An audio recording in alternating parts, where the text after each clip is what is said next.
नमस्कार दोस्तों। एक मिनट, कहाँ है तो वॉल्यूम चालू है ना शायद। वॉल्यूम कहीं पे? अच्छा। नमस्कार दोस्तों, आप सभी को मेरा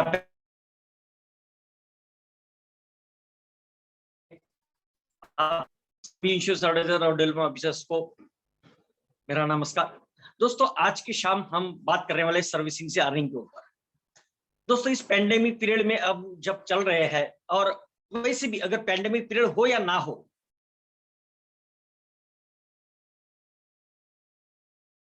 तो सर्विसिंग किस टाइप की होनी चाहिए और सर्विसिंग से हम अर्निंग कैसे कर सकते हैं, उसके कुछ चंद एग्जांपल मैं आज आपको देने वाला हूं। और जैसे कि मैंने आपको जो एसएमएस भेजा था उसमें बोला था कि लैप्स पॉलिसी या फिर सरेंडर पॉलिसी पे भी कैसे आप गारंटेड रिन्यूअल इनकम कमा सकते हैं, उसके बारे में आज हम जानकारी लेने वाले हैं। पहले तो हम ये देखेंगे कि सबसे पहले फर्स्ट पेज हमारा ये होगा कि जो एक्चुअली पहले तो हम इस तरह के प्रयास करें कि पॉलिसी लैप्स ही ना हो। तो हम वो देखेंगे कि ऐसे क्या क्राइटेरिया है जिससे हम जो है पॉलिसी लैप्स ही ना होने दे, और अगर लैप्स हो गई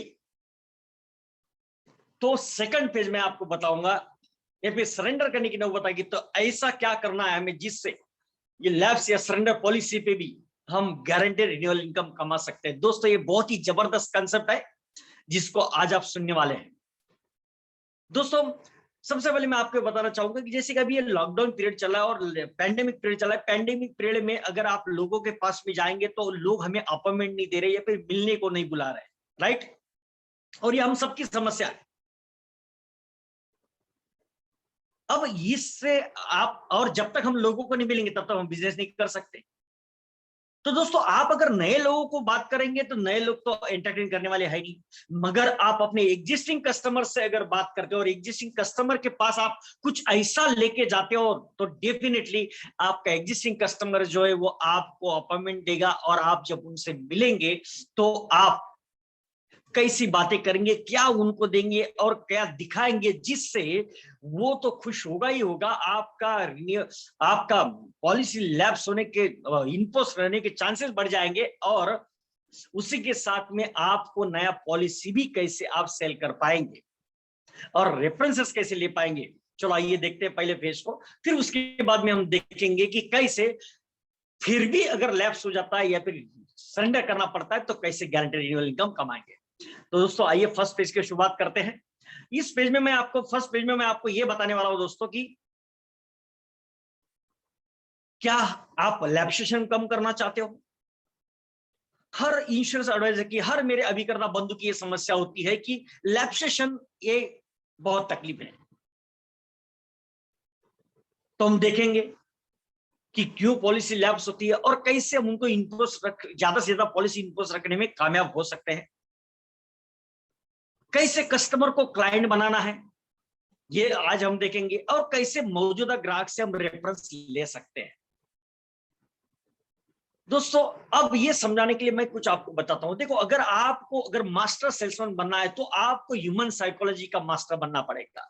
अगर आप ह्यूमन साइकोलॉजी के मास्टर, कोई भी अगर आप बड़े सेल्समैन अगर आपने देखे होंगे, फिर जो परफॉर्मर लोग अगर आपने देखे, वो उनको साइकोलॉजी बहुत अच्छी तरह से समझ में आती है, अपने कस्टमर की साइकोलॉजी। और हमारे कस्टमर को ना ह्यूमन बींग्स, तो ह्यूमंस की साइकोलॉजी देखो क्या है, और उस साइकोलॉजी पे कैसे हम उस साइकोलॉजी को कैसे सेटिस्फाइड कर सकते हैं। दोस्तों, जैसे कि ह्यूमन की साइकोलॉजी, जैसे आप हो, मैं हूं, हम सब अपने कस्टमर सब ह्यूमंस है, हम सब मानव है। तो एक साइकोलॉजी होती है ह्यूमंस की, to remember the happiest moments in life. हम हमेशा अपने जीवन में जो अच्छे पल गुजरे हैं, जो अच्छे क्षण गुजरे हैं, जो अच्छी चीजें हमने की है, उन पलों को याद करते रहते हैं। उनको हम हमेशा कभी भूलते नहीं है और हमेशा उनको याद करते थे और अपने आप को मोटिवेट करते हैं। जैसे कि हम कहीं पे घूमने गए रहेंगे या फिर कुछ अपने कॉलेज के दिन, या फिर कहीं पे कुछ आपको कुछ अवार्ड मिला था, आपने कुछ हटके कुछ करके दिखाया था, ऐसा कोई पल, वहां पे आपका सत्कार, कहीं पे आपका सत्कार किया गया था, फेलिसिटेशन किया गया था, कोई ट्रॉफी आपको मिली थी, ऐसे कोई पल। इन सब पलों को जब भी हम कभी मायूस होते हैं या फिर कुछ ऐसा लगता है कि मैं कुछ नहीं कर पा रहा, तो उस पल हम क्या करते हैं, इन सब चीजों को याद करते हैं या फिर उनको देखते हैं, उन यादगार चीजों को, उनके फोटोज को देखते हैं और अपने आप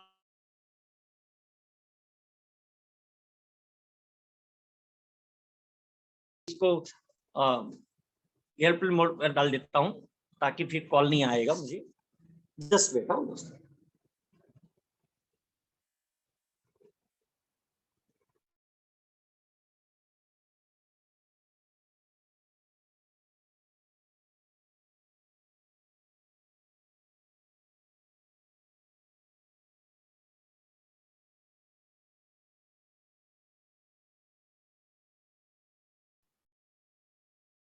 ओके ओके जी। तो अब जो मैं आपको बोला था कि हम उन पलों को क्या करते हैं, याद करते हैं, ताजा रखते हैं हमेशा। और ये एक ह्यूमन की साइकोलॉजी है। फॉर एग्जांपल अगर मैं आपको बताऊं, देखो शादी ब्याह हर घर में होता है। जिस भी घर में शादी ब्याह होता है, जरा देखो उस घर में क्या माहौल रहता है। जब शादी रहती है, लड़के वालों की तरफ हो या लड़के वालों की तरफ से हो, शादी में फोटोज निकाले जाते हैं, फोटोशूट किए जाते हैं, वीडियो शूटिंग किया जाता है। लड़के वालों की तरफ से अलग होता है, लड़की वालों की तरफ से अलग होता है। हर कोई अपनी वो यादों को समेट के रखना चाहता है। फिर उसके बाद में देखो शादी वाले घर में देखो क्या होता है। शादी वाले घर में उसके बाद में, शादी होने के बाद में कम से कम 6 महीना 1 साल तक उस घर में देखो क्या होता है। जो भी मेहमान उस घर में आता है, लड़के वालों की तरफ हो या लड़के वालों की तरफ हो, जो भी मेहमान आता है तो कौन सी बातें होती है बताओ जरा मेहमान के साथ? वही बातें, वो शादी वाली। फिर देखो पानी आता है, उसके बाद में चाय आने से पहले ही क्या आ जाता है, वो जो शादी का एल्बम है वो सेंटर टेबल पे आ जाता है। मतलब वो फैमिली उस मेहमान को ये बताना चाहती है कि देख अभी ये एल्बम देख। ये हर फैमिली में होता है, ये अपने घरों में भी हुआ है। शादी के शुरुआती दिनों में ऐसा ही चलता है। हर जो भी मेहमान आता है, अब एल्बम आ गया है तो फिर देखना पड़ता है। अब वो देख रहा है, अच्छा उतनी में भी फैमिली वाले शांत नहीं होते। क्या करते हैं, जैसे वो करको वो देख रहा है मेहमान अपना गेस्ट, तो हम लोग क्या करते हैं, उसके बाजू में जाके बैठ जाते हैं और बाजू में जाके उसको पलटा पलटा के, मतलब पन्ना पलट पलटा के उसको दिखाते हैं और बताते रहते हैं। हर चीज, हर एक के बारे में पहचान कराते रहते हैं या फिर कुछ उस टाइम की यादें जो है वो बताते रहते हैं। हाँ ये मेरा साला है, ये यूएस में जॉब करता है। हाँ मेरी साली है, ये अभी एमबीए कर रही है। ऐसे ऐसे बातें हम सब बताते रहते हैं। ये मेरे ये है, मेरे वो है, मेरे चचेरे भाई है, मेरे फुफेरे है, ये है वो है, ये मेरा दोस्त है, लंदन से आया था शादी के लिए। ऐसी सब बातें यादगार हम बताते रहते हैं। और कुछ हैप्पी फनी मोमेंट हुए रहेंगे तो वो भी उस टाइम पे बताते हैं। ऐसे हम यादें ताजा करते हैं। ये कम से कम 6 महीने 1 साल तक हर घर में यही चलता है। हर आने वाले मेहमान को इस परिस्थिति से गुजरना पड़ता है। फिर उसके बाद में और कुछ साल के बाद में कभी कभार देखो कोई अगर फैमिली फंक्शन है या फिर कुछ मैरिज एनिवर्सरी, उस टाइम पे वापस वो एल्बम बाहर निकलता है या फिर वीडियो शूटिंग देखते रहते हैं। इसका मतलब क्या, इंसान जो क्षण उसके अच्छे गुजरे, जो पल अच्छे गुजरे, उन पलों को हमेशा याद रखना चाहता है, उनको समेट कर रखना चाहता है कि जिंदगी में मैंने कुछ किया है, कुछ अच्छे काम हुए या फिर कुछ अच्छे पल मेरे गुजरे। अब मैं आपको पूछता हूं एक बात, कि जब आपने पॉलिसी सेल किया था दोस्तों, जब आपने पॉलिसी सेल किया था तब क्या माइंडसेट था आपके पॉलिसी होल्डर का? जरा सोचो। जब आपने पॉलिसी सेल किया था तब जिसको आप जिसके सामने आप बैठे थे, वो जो प्रोस्पेक्ट था उसका माइंडसेट क्या था? Why he ready to give the premium? उसने आपको ये जो 25,000 का या 1 लाख का या 5 लाख का जो प्रीमियम दिया, वो क्यों दिया? अरे कुछ तो माइंडसेट होगा उसका उस टाइम पे, तभी तो वो दिया। जो भी आपने उसको उस टाइम पे कुछ प्रेजेंटेशन दिखा होगा, कुछ कोटेशन दिखा होगा, आपने बोला होगा ये भरना पड़ेगा, ये रिस्क और ये चलेगा तो ये इतना आपकी फैमिली को मिलेगा, अगर दुर्भाग्य से अगर कुछ हो जाता तो आपकी वाइफ को ये मिलेगा। फिर उसके बाद में 10% ऑफ सम एश्योर्ड हर साल रेगुलर फैमिली एक्सपेंसेस के लिए मिलता रहेगा। उसके बाद भी बच्चों की शादी के लिए, मैरिज के लिए जो है, या फिर उनके हायर एजुकेशन के लिए गारंटेड इनकम में पैसा मिलेगा। ऑन डेट पे इमीडिएट इतना रिस्क और मिलेगा, और आगे के प्रीमियम भी वो हो जाएंगे, फ्री मैच्योरिटी पे मिलेगा, ऐसा वैसा, ये सब कुछ जो आपने चार्ट बताए थे, अलग अलग चीजें आपने बताई थी, कुछ कंसेप्ट आपने बताया था, उससे वो मोटिवेट हो गया था और उसने कुछ सपने बुने थे, कुछ विजुअलाइज उसने किया था, वो सब देख के, वो सब सुन के उस टाइम पे शायद उसने इमेजिन किया था उसके फ्यूचर ड्रीम्स, कुछ सपने उसके आंखों में आए होंगे, हाँ यार मतलब अगर ये ऐसा होगा तो अच्छा रहेगा, ऐसे सपने उसने शायद उस टाइम पे देखे थे। मे बी उसको उस टाइम पे ये फील होगा right decision and fulfilment of achievement, may be उसको ऐसा उस टाइम पे फील होगा अगर मैं ये डिसीजन ले रहा हूँ मतलब ये मेरा राइट डिसीजन होगा, अगर मैं लेता हूं तो, और मैंने कुछ अचीव किया, ऐसा फुलफिलमेंट का एहसास उसको हुआ रहेगा। Love and affection towards family, अपने फैमिली के प्रति प्रेम या लगाव जो था उसका, उसके प्रति शायद उसने ये लिया होगा, वो डिसीजन लिया होगा। Responsibility and commitments towards family, for the family, family के प्रति जो उसके कमिटमेंट है, जो रिस्पॉन्सिबिलिटी, शायद उसके उसके फल स्वरूप उसने वो पॉलिसी लिया रहेगा, वो प्रीमियम दिया रहेगा। Satisfaction and peace of mind, कुछ तो भी मैंने किया है, ये करके दिया, अगर तो कुछ भी अगर हो जाए तो मतलब मेरी फैमिली को कभी कोई आंच नहीं आएगी, ऐसा सेटिस्फेक्शन उसको मिला होगा, और रात को चैन की नींद सोया होगा, ऐसे शांति उसको मिली होगी, तब जाके उसने आपको ये प्रीमियम दिया था। वो जो चीजें आपने दिखाई, वो जो बातें आपने उस टाइम पे की, दोस्तों मैं एक बात आपको बता दूं, सेलिंग, इंश्योरेंस सेलिंग जो होता है, हम जो सेल करते हैं, insurance selling is a deal with human feelings and mindset.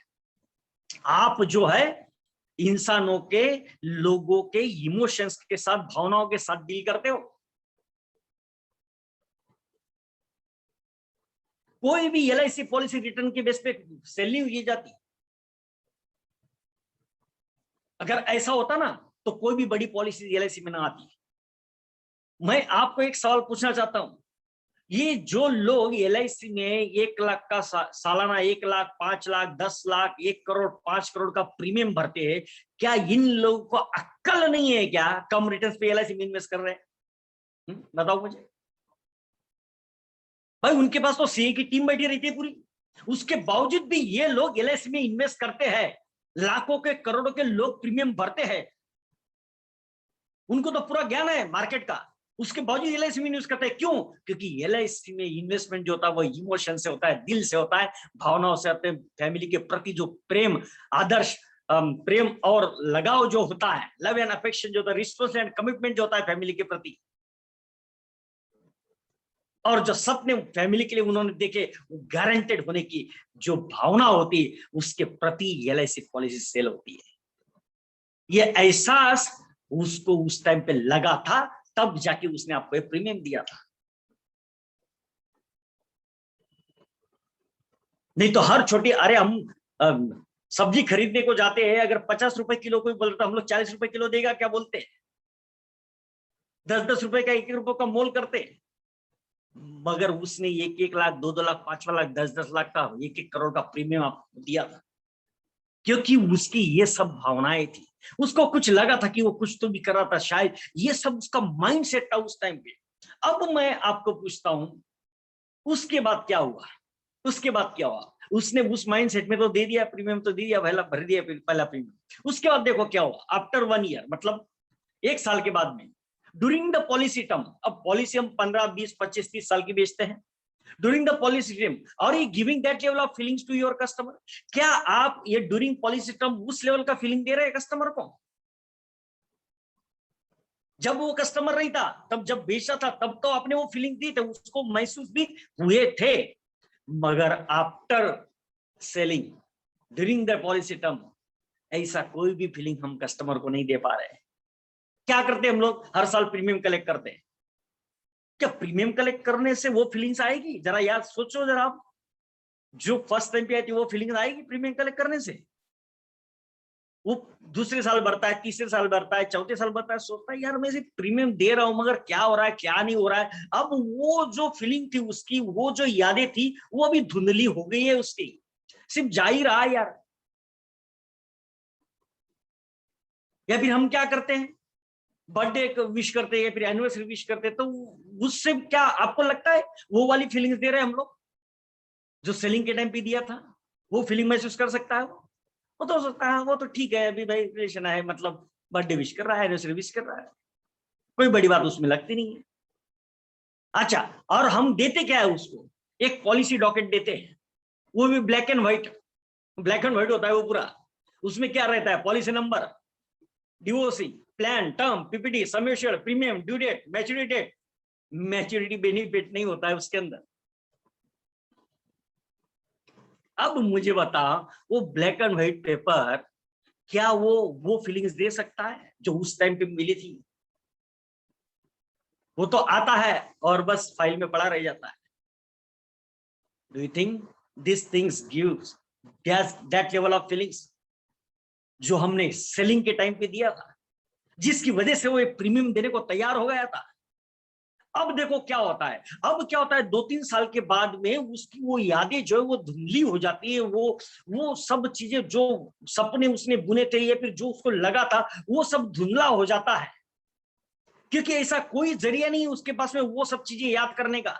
Black and white paper से, डॉकेट से उसको कुछ दिखने वाला है नहीं, प्रीमियम तो सिर्फ जाते ही दिख रहा है, आते तो कुछ भी नहीं दिख रहा है। तो उसकी लाइफ में अगर कोई भी इकोनॉमिकल इनबैलेंस आता है या फिर कोई भी तकलीफ आती है और कोई भी फैमिली क्राइसिस, फाइनेंशियल क्राइसिस आता है, तो वो सबसे पहले अगर रोकता है तो एलआईसी का प्रीमियम रोकता है, क्योंकि उसको कुछ दिख नहीं रहा है अभी।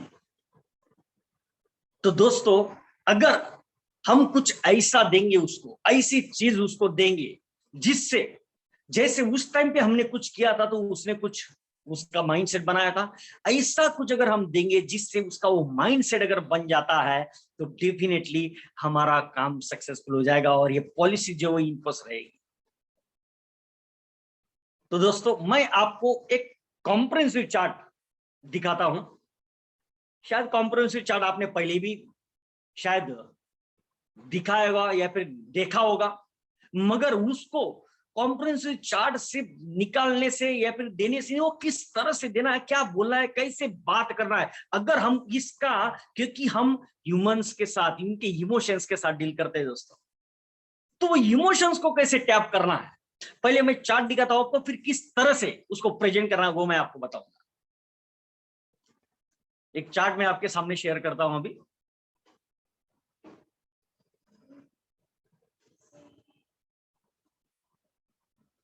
देखो, एक सैंपल चार्ट मैं आपके सामने दिखा रहा हूं, किसी पॉलिसी होल्डर का।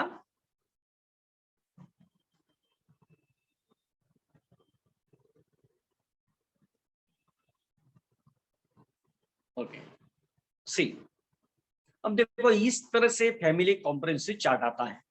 अब जैसे कि ये आपने देखा रमणीक लाल ठाकुर एंड फैमिली, इस फैमिली में जो है ये अजय ठाकुर, ये मेन अर्निंग मेंबर है, ये रमणीक लाल ठाकुर जो उनके फादर है।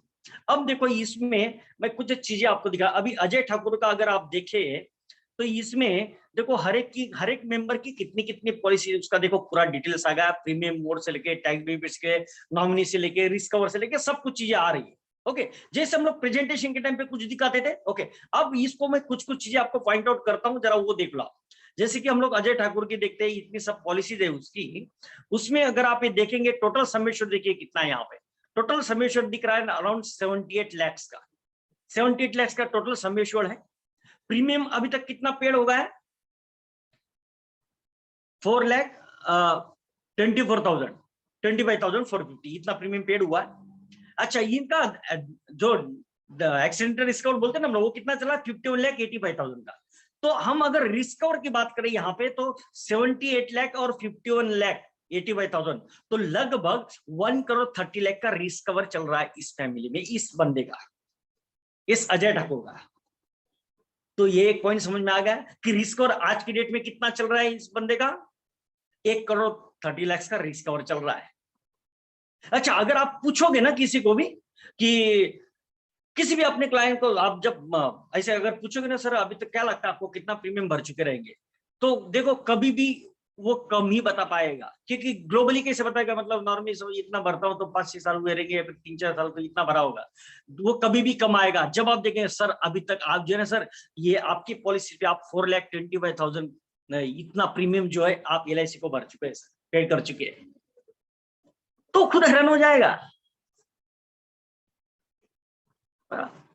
तो ये सॉरी ये पर एनम का प्रीमियम है। आगे देखेंगे हम लोग, टोटल प्रीमियम आगे आएगा। ये पर एनम इतना प्रीमियम भरता है, वो इतना समझ लो। ओके, चलो आगे बताओ। यहाँ पे तो रिस्क कवर क्लियर हो गया आपको, 78 लाख और 51 लाख और 130 का रिस्क कवर है। ये उनकी मिसेस है शायद माधुरी ठाकुर। फिर उसके बाद में उनके माताजी, ये माताजी है उनकी शायद, ये उनकी वाइफ है शायद सपना ठाकुर। ओके, उनके क्या क्या पॉलिसीज है, उनका जो बेटा है उनके पॉलिसीज है, ऐसे पूरी फैमिली के पॉलिसी का डिटेल पहले आ गया। नेक्स्ट पेज पे देखो यहाँ पे क्या आ गया, नेक्स्ट पेज पे आ गया कि कौन कौन से किस किस के पॉलिसीज पे DAB लिया हुआ है और किस पे नहीं लिया हुआ है, वो आ गया, वो डिटेल्स आ गया। फिर उसके बाद में नेक्स्ट अगर आप देखेंगे उनके फैमिली में देखो हर एक को कितनी कितनी पॉलिसी, उनका बर्थडे क्या है, कितना समय और कितना प्रीमियम भर रहे हैं। जैसे कि अभी ये इनके इसमें इतना प्रीमियम भर जाए, इनकी पॉलिसी पे इतना प्रीमियम, इनकी पॉलिसी पे इतना, मतलब सालाना 5,35,000 का प्रीमियम भर रहा है, वो दिख रहा है यहाँ पे। ओके, अब आगे चल के नेक्स्ट पेज पे देखते हैं, प्रीमियम कैलेंडर आ गया। अब देखो प्रीमियम कैलेंडर में ये दिखेगा कि मतलब हर किस किस महीने में कितना कितना ड्यू उनको आने वाला है, ताकि उनको ये पता रहे कि इस महीने में कितना प्रीमियम का बंदोबस्त उन्हें करना रहेगा। ऐसा मंथ वाइज उनको यहाँ पे दिख रहा है हर पॉलिसी के लिए, वो भी डिटेल आ गया है। उसके बाद में नेक्स्ट चलते हैं हम लोग, अब करंट स्टेटस ऑफ पॉलिसी, उनकी पॉलिसी का स्टेटस क्या है, वो सब स्टेटस यहाँ पे दिखेगा उनकी पॉलिसी का। अब यहाँ पे देखो, ये मैं टोटल प्रीमियम पेड आपको दिखा, सिर्फ अजय ठाकुर की बात हम लोग करते हैं यहाँ पे। अब देखो अजय ठाकुर के इसमें हम देखते हैं, अब देखो यहाँ पे 40 लाख का प्रीमियम पेड हुआ है। देखो उनका अभी तक LIC में कितना प्रीमियम पेड कर चुका है बंदा, 40,64,000। अब थोड़ा सा अगर मैं बड़ा करके आपको दिखाऊं, ये देखिए ये इतना प्रीमियम पेड कर चुके हैं। ये देखो यहाँ पे ये रिस्क कवर चल रहा है, दिखाया। ओके, एक्सीडेंटल मिला के हमने देखा 1,30,00,000 का रिस्क कवर चल रहा है, ये इतना प्रीमियम भर चुके हैं। अब यहाँ पे देखो जितना 40 लाख का वो प्रीमियम भर चुका है, उतना अब यहाँ पे देखो साइड में 40 लाख का वेस्टेड बोनस भी जमा हो चुका है। इसका मतलब जितना प्रीमियम उस बंदे ने भरा है उतना तो बोनस भी जमा कर दिया LIC ने। अरे पूरा 100% रिटर्न, सोचो जरा, इनडायरेक्टली देखा यार, मतलब उसको ये दिख रहा है यार, मतलब मेरा LIC में आज की डेट में अगर देखा जाए 40 लाख महीने भरा है, 40 लाख LIC, 80 लाख तो मेरा LIC के पास जमा है यार आज की डेट में। सोचो आप कितना, 80 लाख तो उसका जमा है आज की डेट में। और उसका रिस्क आउट देखो, ये 80 लाख का समेश्वर का रिस्क और 40 लाख ये बोनस हो गया, 120 हो गया, और 50 का उसका एक्सीडेंटल 1,70,00,000 का रिस्क कवर चल रहा है बंदे का।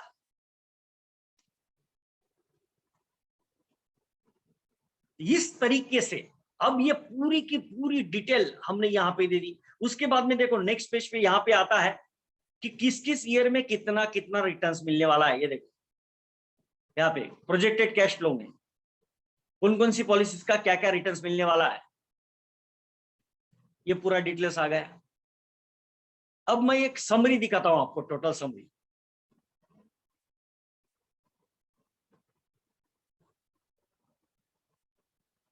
हाँ, ये देखो यहाँ पे अब प्रोजेक्टेड कैश फ्लो आ गया। अब कैश इन और कैश आउट, इसका टोटल अगर समरी हम देखते हैं यहाँ पे, अब यहाँ पे आप देखो यहाँ पे क्या दिख रहा है कि इस बंदे को टोटल इस फैमिली में, मतलब इस फैमिली में सभी पॉलिसी का मिला के टोटल कितना इनकम आने वाला है LIC से, 4,24,00,000।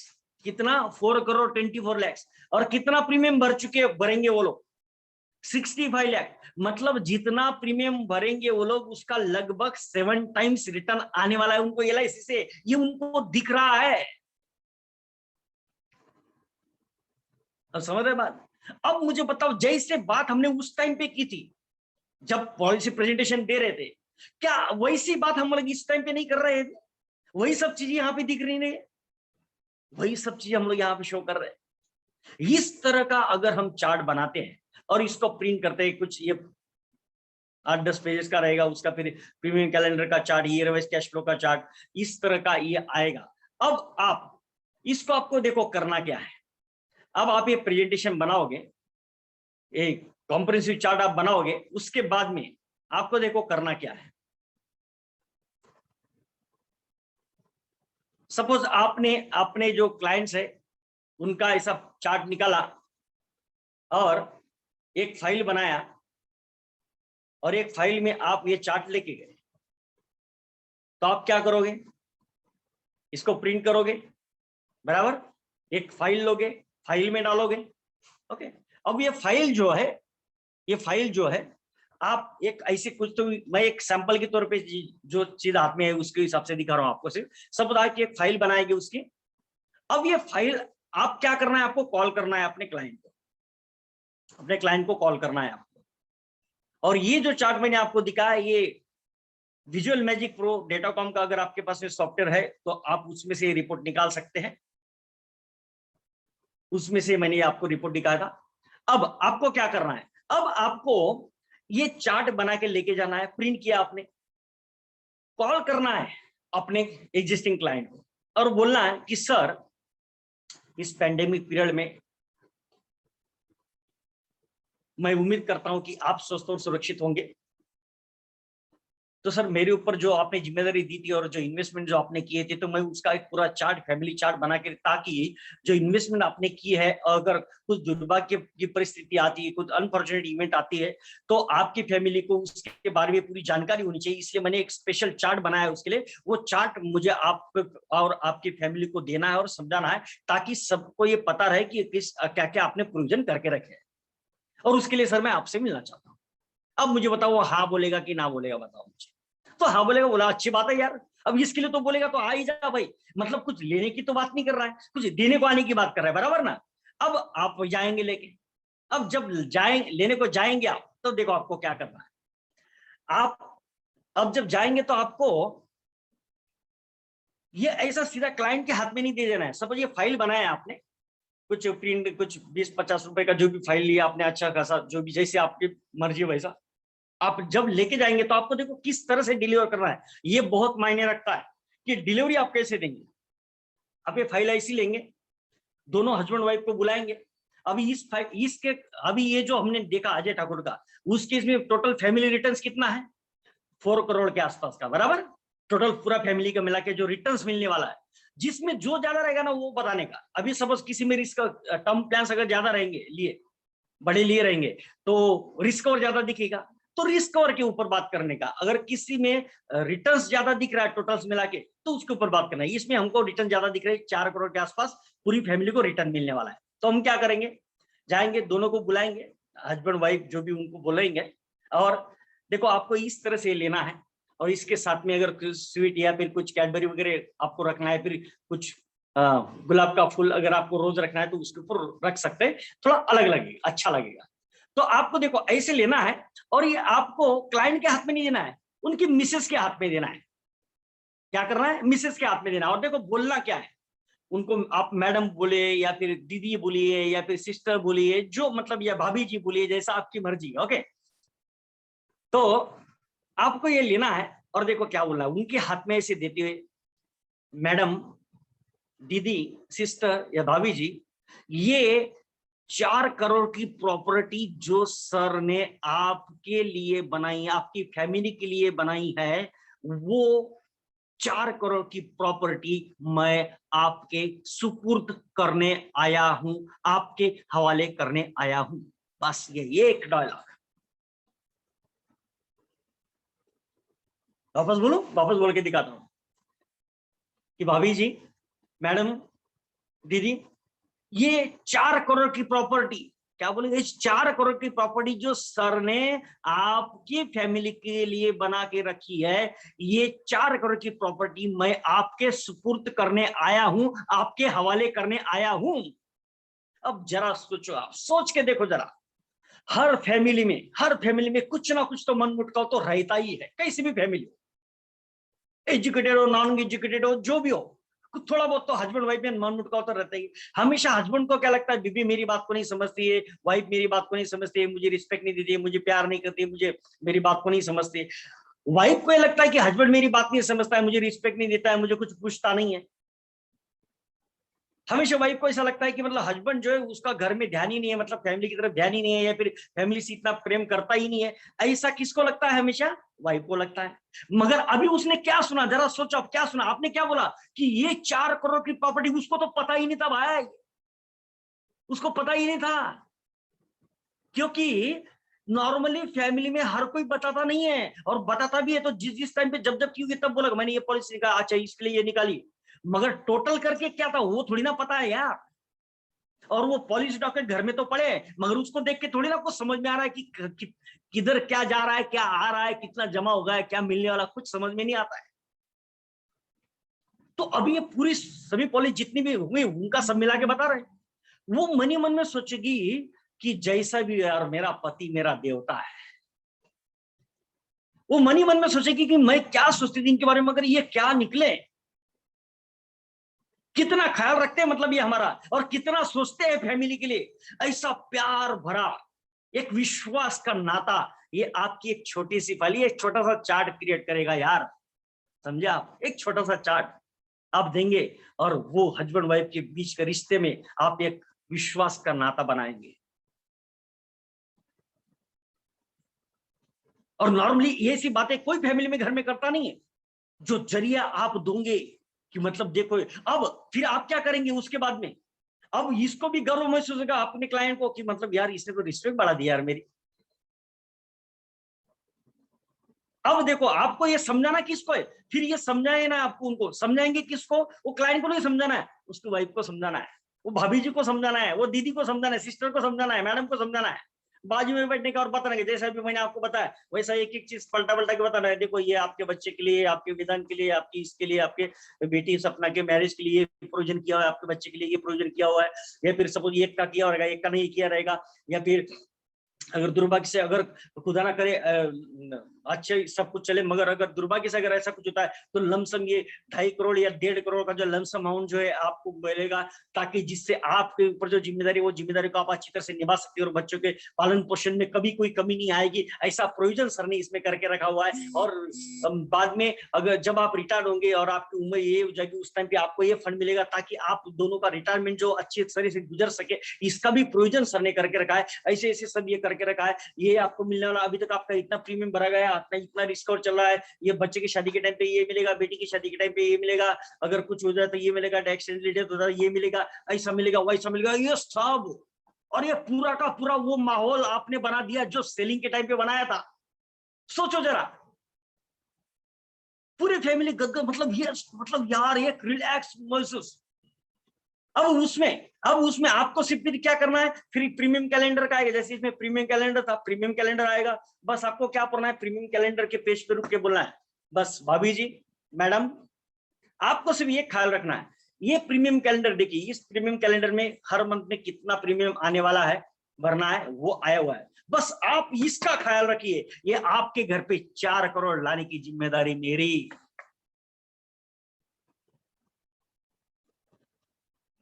अब आपने भाभी जी के दिमाग में बिठा दिया पक्का, दीदी के दिमाग में बिठा दिया पक्का, जब तक बसंती, जब तक तेरे पैर चलेंगे, मतलब जब तक इसकी सांसें चलेगी तब तक इसकी सांसें चलेगी, मतलब ऐसा ये पॉलिसी चलेगी, मतलब ये पैर रुके, ये प्रीमियम रुका, ये 4 करोड़ गया। अब समझ आ रहा ये मतलब? ये अब देखो, ये पूरा ऐसा दिला देके, मतलब ये सर ने तो इतना बंदोबस्त कर, अगर कुछ भी होता है तो आपको कोई तकलीफ नहीं, ऐसा बंदोबस्त करके रखा। मगर ये चलाने की जिम्मेदारी किसकी है? आपने किसके ऊपर बंदूक रख दी, किसके ऊपर जिम्मेदारी डाल दी? भाभी जी के ऊपर, दीदी के ऊपर, सिस्टर के ऊपर, वो मैडम के ऊपर। अब मुझे बताओ, क्या लगता है रुकेगा आपका प्रीमियम? बोलो ना, रुकेगा क्या आपका प्रीमियम? दोस्तों, इमोशंस से दिल जीता जाता है, उन्होंने कुछ उम्मीदें लगा के ये पॉलिसी बनाई थी, वो इमोशंस को क्रिएट होंगे यहाँ पे। अब उसके बाद में देखो आपको क्या करना है, उसके बाद में आपको क्या करना है, फिर क्या बोला है, और मैडम या भाभी जी, अगर आपको इसमें कुछ भी डाउट है, देखो कैसा बोलेंगे, अगर आपको कुछ भी डाउट है, आप देखो मेरे नंबर से यहाँ पे दिया, आप सीधा मुझे कॉल करना, सर को डिस्टर्ब करने की कोई जरूरत नहीं, क्योंकि वो ऑलरेडी बिजी रहते हैं, उनको ये काम रहता है ऐसा वैसा थोड़ा चढ़ा देने का उसको, मतलब अपन ने डायरेक्ट कॉन्टेक्ट भी बना लिया, समझे।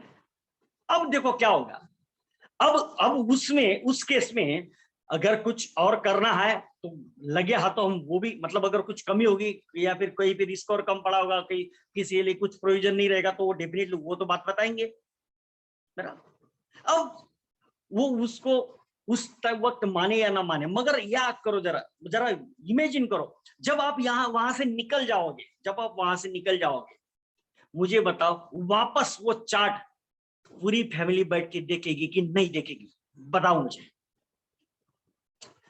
और देखो उससे क्या होगा, अब ये खुशी जो मिली है, अब ये खुशी जो मिली है, अब वापस वही खुशी जो सेलिंग के टाइम पे आपने दी थी, प्रेजेंटेशन के टाइम, वो खुशी उनको मिल गई, अब ये खुशी समाती नहीं है, तो क्या करते नॉर्मली लेडीज लोग, क्या करते, अब ये खुशी तो समाएगी नहीं है, तो लेडीज लोग नॉर्मली क्या करती है कि अब जानबूझ का, अब उसको खुशी आई है तो जानबूझ के बाजू वाले के पास में जाएगी, या फिर अपने माइको में फोन करेगी, या इधर फोन करेगी, या बाजू वाले उसके समय में निकाल के बैठेगी और जानबूझ के बातें निकालेगी, थी आजकल है ना कोई भरोसा नहीं है लाइफ का, ऐसा होगा वैसा होगा, और देखो ना ऐसे ऐसे कभी जमाने में ऐसे पैंडेमिक भी देखे नहीं थे, इसके पहले क्या महामारी नहीं आती थी क्या, मगर देखो कैसे समय होगा, ये ऐसा होगा, ये होगा, कल का क्या भरोसा पता नहीं है। ये जानबूझ क्यों बातें करेगी, क्योंकि इसने देखा है अपना सब कुछ बराबर करके रखा हुआ है, तो मिर्ची किसको लगेगी, वो बाजू वाली को लगेगी। अब मगर ये ऐसी बातें करे तो बाजू वाली भी वैसी बातें करेगी। फिर देखो ये अभी अपने स्मार्ट ने एक जग बता नहीं, कभी भी लेडी लोगों को पूरा का पूरा भेद खोलती नहीं है, देखो अनजाने में कैसे, देखो नहीं, मेरे मिस्टर तो क्या ना, वो तो हमेशा बोलते हैं कसं ना, आज आपण कमवतोय, आज आपलं इन्कम येतोय, आज आपण जर 2 पैसे सेव्हिंग करून ठेवलं तर उद्या मुलांचं भविष्य करू शकतं, किंवा आपल्या उतार वयात जे आपल्या वृद्धाप काळात आपल्याला मदत मिळू शकते, आपण मुलं त्यांचं जीवन जगतील का आपलं जीवन जगवतील, म्हणून ते कसं आज आपण कमवते, उद्याचा काय भरोसा नहीं, मतलब सॉरी मराठी में आ गया है, मतलब वो होता है कि कल का क्या भरोसा है, मेरी मिस्टर तो बोलते कल का क्या भरोसा है, आज हम कमा रहे हैं कल कमाएंगे नहीं कमाएंगे, जो भी आज आ रहा है अगर आप उसको सेविंग करके, आज हम सेविंग करके रखते तो कल का भविष्य अपना सिक्योर हो सकता है, बच्चों का भविष्य उज्जवल हो सकता है, अपने रिटायरमेंट का कुछ हो सकता है, इसलिए वो तो बोलते हैं कि मतलब सही हिसाब से ही चलना चाहिए। और ऐसे उन्होंने करके रखा है कुछ तो हमारे, मतलब ये अच्छा ही ठीक ठाक ये करके रखा है, ताकि वो तो बोलते हैं कि देखो भाई, भले हम अगर 10 रुपए कमाते 2 रुपए तो हमें बचा के रखना चाहिए, क्योंकि इसको जलाना था उसको, उसने अपना काम कर दिया जलाने का। अब मुझे बताओ, अब मुझे बताओ बाजू वाले घर का क्या हाल होगा, क्या हाल होगा जब वो शाम को बेचारा घर पे लौट, उसको पता नहीं कि उसके घर में क्या महाभारत है, क्या क्या हुआ है, मतलब कहाँ आग लगी है उसको पता नहीं। वो बाजू वाला जब घर पे आएगा उसको पता नहीं है, मगर देखो उसके घर में महाभारत छिड़ जाएगी। कितना लोग फैमिली के लिए करते हैं, ऐसा करते हैं वैसा करते हैं, ये करते हैं, हमारा तो नसीब ही ये खराब है, मेरे बाप को कुछ पड़ी नहीं थी, किसके माँ के मार दिया, ये कर दिया वो कर दिया, बर्तन की आवाज इधर आवाज उधर आवाज, ये समझ नहीं पाएगा कि हुआ क्या है भैया है।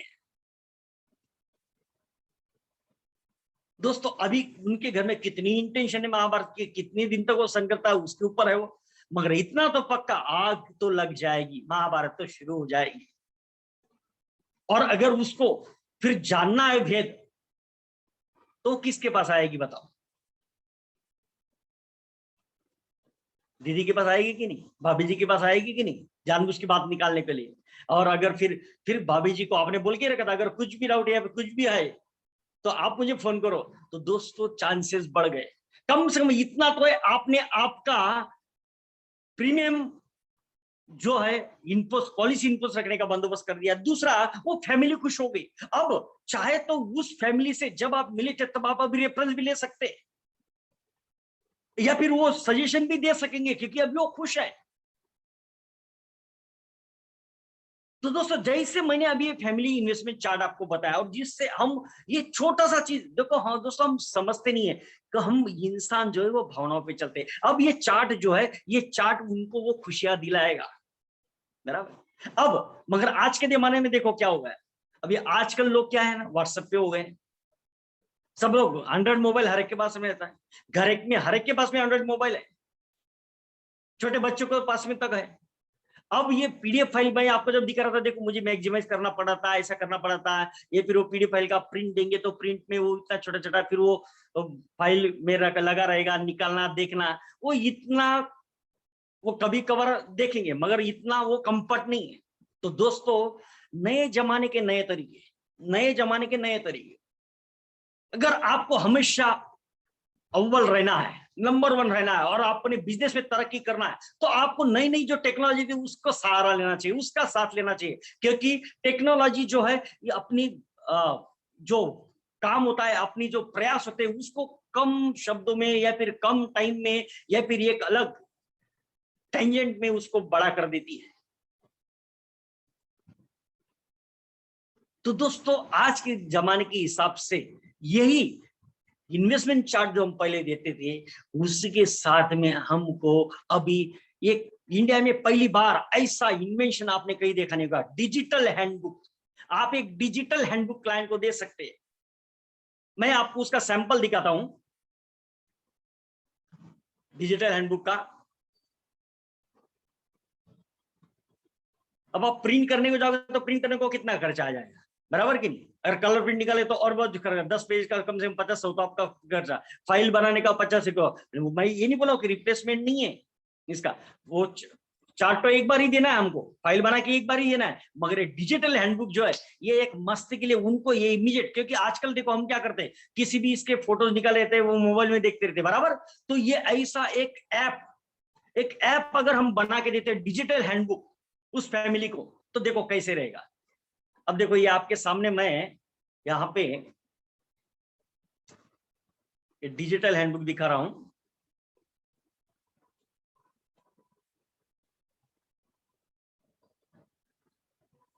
ये देखिए, अब ये पूरा एंड्रॉइड बेस है, पूरा एंड्रॉइड की तरह, इसको कुछ बड़ा छोटा करने की जरूरत नहीं पड़ेगी जब आप मोबाइल में देखेंगे तो। देखो यहाँ पे फैमिली का फोटो आप अटैच कर सकते हैं, एक पर्सनलाइज आ जाएगा, मतलब उस फैमिली का फोटो लगा के हैंडबुक आप बना के दे सकते हैं। अब नीचे अगर आप ये देखेंगे, यहाँ पे आपके कॉन्टैक्ट डिटेल्स आ जाएंगे, आपका नाम, फोटो। और यहाँ पे अगर आप देखिए जैसे फेसबुक, आपके सीधा अगर क्लिक करना चाहता है क्लाइंट तो सीधा क्लिक करेगा तो आपके फेसबुक प्रोफाइल पे चला जाएगा, आपका लिंक्डइन प्रोफाइल पे चला जाएगा। आपको ईमेल करना है, मतलब क्लाइंट को अगर ईमेल करना है, आपको सीधा क्लिक करेंगे तो आपको ईमेल आ जाएगा। अगर क्लाइंट आपसे बात करना चाहता है सीधा यहाँ पे क्लिक करेगा तो आप उसे सीधा व्हाट्सएप पे चैट कर सकता है। ये देखो कंटिन्यू टू चैट आ गया। इसका मतलब ये जो पीडीएफ आप देंगे ये एक ऐप की तरह रहेगा, पूरा ऐप रहेगा। ये जो ऐप है इसमें आप, ये पूरा एक पीडीएफ फाइल पूरी ऐप की तरह वर्क करेगा। मतलब कस्टमर को आपके पास में पहुंचने के लिए कुछ भी मेहनत उठाने की जरूरत नहीं है, सीधा क्लिक, किधर भी क्लिक, आपके ईमेल करना है, व्हाट्सएप करना है, कॉल करना है, सीधा यहाँ पे लिंक दिए हुए सब क्लियर, डायरेक्ट आपको कर सकता है। अब देखिए इसमें मेन्यू ड्रिवन बनाया है इसको पूरा। देखो इसमें पूरे ऐसे मेन्यूज रहेंगे। अगर आपको सपोज माई इंश्योरेंस समरी देखना है, आप गए इंश्योरेंस समरी पे, देखो पूरा समरी आ गया है, financial insurance summary, annual premium कितना जा रहा है, प्रोजेक्टेड रिटर्न कितना है, नंबर ऑफ पॉलिसीज कितनी है, सब आ गया है। अब देखो आपको ये देखना है भाई भी ये प्रीमियम जा रहा है एनुअली इतना 2,60,000 का, ये प्रीमियम कैलेंडर क्या है ये देखना चाहते हैं, सीधा क्लिक किया आपने, यहाँ पे प्रीमियम कैलेंडर खुल गया है। देखो दिख रहा है आपको, देखो प्रीमियम कैलेंडर, ये देखो ये पूरा प्रीमियम कैलेंडर आ गया है। अब आपको देखना है कि सपोज भाई ये जो ये दिसंबर में ये 1,00,000 प्रीमियम जाता है, ये कौन से पॉलिसीज का जाता है, वो अगर आप जानना चाहते हैं, जैसे आप क्लिक करेंगे तो देखो ये दिसंबर मंथ के पॉलिसीज का डिटेल आ जाएगा पूरा, बराबर। अच्छा आप ये जानते हैं ये पॉलिसी है कौन सी पॉलिसी, आप क्लिक करेंगे तो पूरा पॉलिसी का डिटेल आ जाएगा। मतलब एकदम मक्खन की तरह यार, क्योंकि आजकल लोगों को है ना ऐसा, वो बोलते हैं ना उंगलियां दबाने की, उंगलियां घुमाने की आदत हो चुकी है हर फैमिली को। अब ये कैसा एक्सपीरियंस है जरा बताओ, ये क्लासिकल एक्सपीरियंस आप अपने क्लाइंट को देंगे जो आज तक किसी ने नहीं दिया है। डंके की चोट पे बोलता हूं दोस्तों, डेटाकॉम हमेशा जो है it is a pioneer in insurance segment, हमेशा ऐसी चीजें लाया है जो पहले कभी नहीं हुई।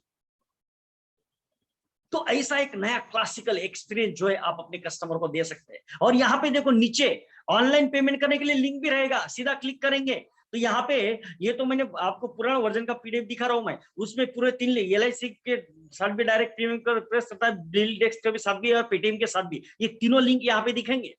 जैसे क्लिक करेगा सीधा प्रीमियम भी कर सकता है क्लाइंट, एकदम मक्खन की तरह। अच्छा, आप ये चाहते हैं कि चलो मैं आपको बैग जाने का है, ओके, आपको बैग जाने का है तो आप बैग जा सकते हैं, देखो यहां से बैग जा सकते हैं। आपको होम पे जाने का, होम पे जा सकते हैं, कोई जरूरत नहीं है आपको ऐसा इतने पेजेस ऊपर नीचे जाओ। देखो 10 पॉलिसी के लिए कम से कम 93 पेजेस का पीडीएफ बना है ये, ऐसे पूरा। फिर देखो premium calendar, my lump sum cash flow, अगर आप यहाँ पे भी जाते हो कैश फ्लो चार्ट, आप कैश फ्लो चार्ट पे क्लिक करेंगे तो पूरा देखो कैश फ्लो चार्ट आएगा, किस किस साल में कितना कितना रिटर्न्स आने वाला है, 6 to 10 ईयर्स में कितना है, आफ्टर 10 ईयर्स कितना है, आफ्टर 10 ईयर्स देखना है, क्लिक करेंगे तो आफ्टर 10 ईयर्स कौन कौन से पॉलिसी का रिटर्न आएगा वो सब आ गया। मतलब ये पूरा का पूरा जो डिस्कशन हम करते हैं पॉलिसी सेल करने टाइम पे, वो पूरा का पूरा। अब मुझे बताओ, ये ऐसा अगर आप हैंडबुक अगर देते, डिजिटल हैंडबुक, दोस्तों आप हैंड्स जरा डाउन कर दीजिए क्योंकि चार्ट जो भी मैं आपको दिखा रहा हूँ वो क्लियरली दिखे। आपके जो मैं जैसे जैसे टॉपिक आगे बढ़ेगा आपके सब डाउट्स क्लियर हो जाएंगे, टेंशन मत लीजिए आप, ओके। अगर आपको कुछ पूछना भी है तो कोई जरूरत नहीं पूछने की, मैं सब क्लियर कर दूंगा आपको जो जो बता रहा हूँ इसमें। तो आप इस तरीके से आप एक क्लासिकल एक्सपीरियंस। अब देखो ये मोबाइल में रहेगा तो बार बार देखने का मन करेगा कि नहीं करेगा, बताओ? बार बार देखने का मन करेगा। प्रीमियम कैलेंडर से लेकर सब कुछ ये है, और आपने पूरे तरीके से समझा दिया है कि क्या इसको चला है, क्या सब कुछ चल रहा है, ये बता के आ गए। अब मुझे बताओ पॉलिसी इन फोर्स रहेगी कि नहीं रहेगी? तो दोस्तों इस तरीके से आप डिजिटल, दोस्तों आप फैमिली इन्वेस्टमेंट चार्ट हम देते हैं, उसमें देखो हम आप प्रिंट करते हैं, फिर फाइल बनाएंगे, उसमें डालेंगे, फिर देंगे। और ये डिजिटल हैंडबुक देखो, आपको फाइल देना है, उसके बाद में क्या करना है मालूम क्या आपको उसके लिए सिंपल क्या करना है, वो फाइल के ऊपर समझाने के बजाय ये ऐप जो है, ये डिजिटल हैंडबुक क्रिएट करेंगे आप। आपके पास में अगर टैब मैजिक या विजुअल टैब मैजिक अगर रहेगा तो उसमें आप ये डिजिटल हैंडबुक जो है ये बना सकते हैं। सिर्फ एक फैमिली के लिए सिर्फ 15 रुपए में ये डिजिटल हैंडबुक आप दे सकते हैं। सिर्फ 15 रुपीज का खर्चा आएगा एक फैमिली के लिए, 15 रुपए में। अरे प्रिंटिंग करने को जाओगे आप 93 पेजेस, तो प्रिंटिंग करने का आपको 1000 रुपए लग जाएगा, 500 रुपए लग जाएगा। सिर्फ 15 रुपए में आप ये डिजिटली भेज सकते हैं और डिजिटली कनेक्ट हो सकते हैं अपने क्लाइंट को। ये उनको व्हाट्सएप पे भेजो, अरे सबको भेजो, उसको भी भेजो, कस्टमर को भी भेजो, उनकी वाइफ को भी भेजो, देखने दो उनको, मजा लेने दो यार, क्या क्या करके रखा है। तो ऐसा ये एक्सपीरियंस आप अपने क्लाइंट को दे सकते हैं। अब इससे आपको करना क्या है, इसको एग्जीक्यूट कैसे करना है, चलो इसके बारे में मैं आपको बताता हूं। इसको जब आप एग्जीक्यूट करेंगे तो let me share you the screen, okay okay. देखो एक्टिविटी आपको किस तरह से करनी है, डिजिटल हैंडबुक में मैंने आपको बताया। अब आपको क्या असाइनमेंट करना है, आपको क्या करना है, अपने 100 एग्जिस्टिंग कस्टमर का लिस्ट बनाना है। 100 एग्जिस्टिंग कस्टमर का आप लिस्ट बनाओ और उनको कॉल करो कि सर आपने जो इतने वर्षों से विश्वास रखा और जो आपने इन्वेस्टमेंट LIC में किया और मुझे विश्वास रखा, उसके लिए आपका शुक्रिया। और सर मैं आपको मिलके, आपकी फैमिली को मिलके जो इन्वेस्टमेंट आपने किए हुए, सर ये जो माहौल आजकल चला, ये माहौल बहुत ही इस पैंडेमिक पीरियड में कुछ भी सब जगह पे अनसर्टेनिटी का माहौल चल रहा है। तो मैं ये चाहता हूं कि आपको मिलकर और आपकी फैमिली को मिलकर जो इन्वेस्टमेंट आपने किए हुए उनकी पूरी जानकारी आपकी फैमिली को होनी चाहिए, आपको होनी चाहिए। और अगर दुविधापूर्ण परिस्थिति आ जाती है, दुर्भाग्यपूर्ण परिस्थिति आती है, तो ऐसे सर्कमस्टेंस में क्या क्या करना और क्या क्या प्रोविजंस आपने करके एक बार वो आपको समय रिकन्फर्म करा देना चाहता हूं। उसके लिए एक चार्ट बना के आपकी फैमिली का लेके आ रहा हूं मैं, एक डिजिटल हैंडबुक आपके लिए लेके आ रहा हूं, ताकि आपको आपकी सभी जानकारी मालूमात रहे। क्या बोलेगा, आ जाओ, बराबर, ओके। तो ऐसे करके आपको क्या करना, फिर फैमिली कॉम्प्रिहेंसिव चार्ट देना का फाइल देना है, मैंने बोला कैसे देने का है। फिर डिजिटल हैंडबुक उनके व्हाट्सएप पे भेज के उसके ऊपर समझाना है, ओके। अब उसमें अगर कुछ कमी है या फिर कुछ और प्रपोज करना चाहता है या फिर कुछ नया आइडिया आप उनको बताना चाहते हैं, कुछ नए कंसेप्ट पर बात करनी है या फिर कुछ रह गया होगा, तो आप नए पॉलिसी भी वहां पे प्रपोज कर सकते हो। और यही एक सही मौका है। अभी आपने खुश कर दिया उस फैमिली को, आप उस फैमिली से आप रेफरेंसेस मांग सकते हो। क्या सर आपके 3 रिलेटिव्स के नाम मिल सकते हैं? क्या सर आपके 3 फ्रेंड्स के नाम मिल सकते हैं या फिर 3 नेबर्स के नाम मिल सकते हैं? इस तरीके से आप अभी देखो, आपको ना बोल नहीं पाएगा, ना बोल नहीं पाएगा, क्योंकि आपने इतना कुछ करा जो किसी ने कह रहा नहीं उसके लिए। तो ये गोल्डन चांस आपको रेफरेंसेस मिलने का रहेगा। अब अगर ऐसी एक्टिविटी आप करते हो, ऐसी एक्टिविटी आप करते हो, तो दोस्तों आपके पास में ये 100 डिजिटल हैंडबुक या फैमिली कॉम्प्रिहेंसिव चार्ट आपने दिया, 100 लोगों को आप मिले, एटलीस्ट 15 से 20 कस्टमर जो है कोई ना कोई नई पॉलिसी आपसे ले लेंगे। Also can collect 100 references. अभी ये 100 लोगों को आप मिलेंगे, उसमें से 15-20 तो कस्टमर कन्वर्ट ही हो जाएंगे। अब उसमें से कुछ 100 के 100 लोग भले आपको रेफरेंस ना दें, मगर 50 लोग तो देंगे, 60 तो देंगे, 70 तो देंगे। कोई 1 देगा, कोई 3 देगा, कोई 2 देगा, कोई 1 देगा, कोई नहीं भी देगा, मगर कम से कम 100 रेफरेंसेस आपके पास जमा होंगे। फिर वो 100 रेफरेंसेस को भी आप कॉल करोगे, उसमें से भी आपके कम से कम 15-20 पॉलिसीज आपको मिलेगी। तो आप इजीली ये एक्टिविटी अगर आप करते तो कम से कम 30 to 40 पॉलिसीज आपकी सेल हो सकती है। और अगर आप ये 30 to 40 पॉलिसीज आपके पास में, अगर 50,000 का भी प्रीमियम पकड़ते हैं सालाना, तो कम से कम 20 लाख का प्रीमियम कलेक्ट हो जाएगा दोस्तों। सोचो तो कितना कमीशन कमा लोगे, अंदाजा लगाओ। अगर आप 25,000 भी एवरेज तो भी 10 लाख का प्रीमियम कलेक्ट हो जाएगा, कम से कम 3.5 लाख रुपए के झटके में कमा लोगे दोस्तों। ये होता है servicing, that is nothing but a servicing, और इसको बोला जाता है सर्विसिंग दोस्तों। और ये एक्टिविटी देखो आपको कब कब करनी है। अगर आप देखो दोनों चीजें हो रही है आपकी, एक तो आपका जो कस्टमर जो है उसका पॉलिसी इन्फोर्स रह रहा है, मतलब आपके पॉलिसी लैप्स होने से बचेंगे। ये आपको कब कब करना है, देखो फैमिली चार्ट तो आप हर टाइम पे दे नहीं सकते, प्रिंट करना फिर फाइल बनाना वो हम हर टाइम पे नहीं कर सकते, मगर ये डिजिटल हैंडबुक जो है वो तो आप दे ही सकते हैं। आफ्टर एवरी 1 ईयर के बाद में फैमिली चार्ट के साथ में देना है आपको, फिर हर 3रे साल पे, 5वें साल पे, 8वें साल पे और 11वें साल पे। अगर आप इतनी चीजें ख्याल रख लेते ये साल पे बराबर, उस टर्न के टाइम पे अगर आप उस फैमिली पास में दस्तक देते और डिजिटल हैंडबुक अगर आप देते हो, तो गारंटी देता हूं मैं आपको, पॉलिसी कभी लैप्स नहीं होने देंगे वो। This will help to continue the policy. तो कैसा लगा आपको दोस्तों? बस मैं ये एक सेकंड लेता हूं, जरा मैं पानी पी लूं, फिर आगे बढ़ते हम लोग नेक्स्ट पेज के लिए।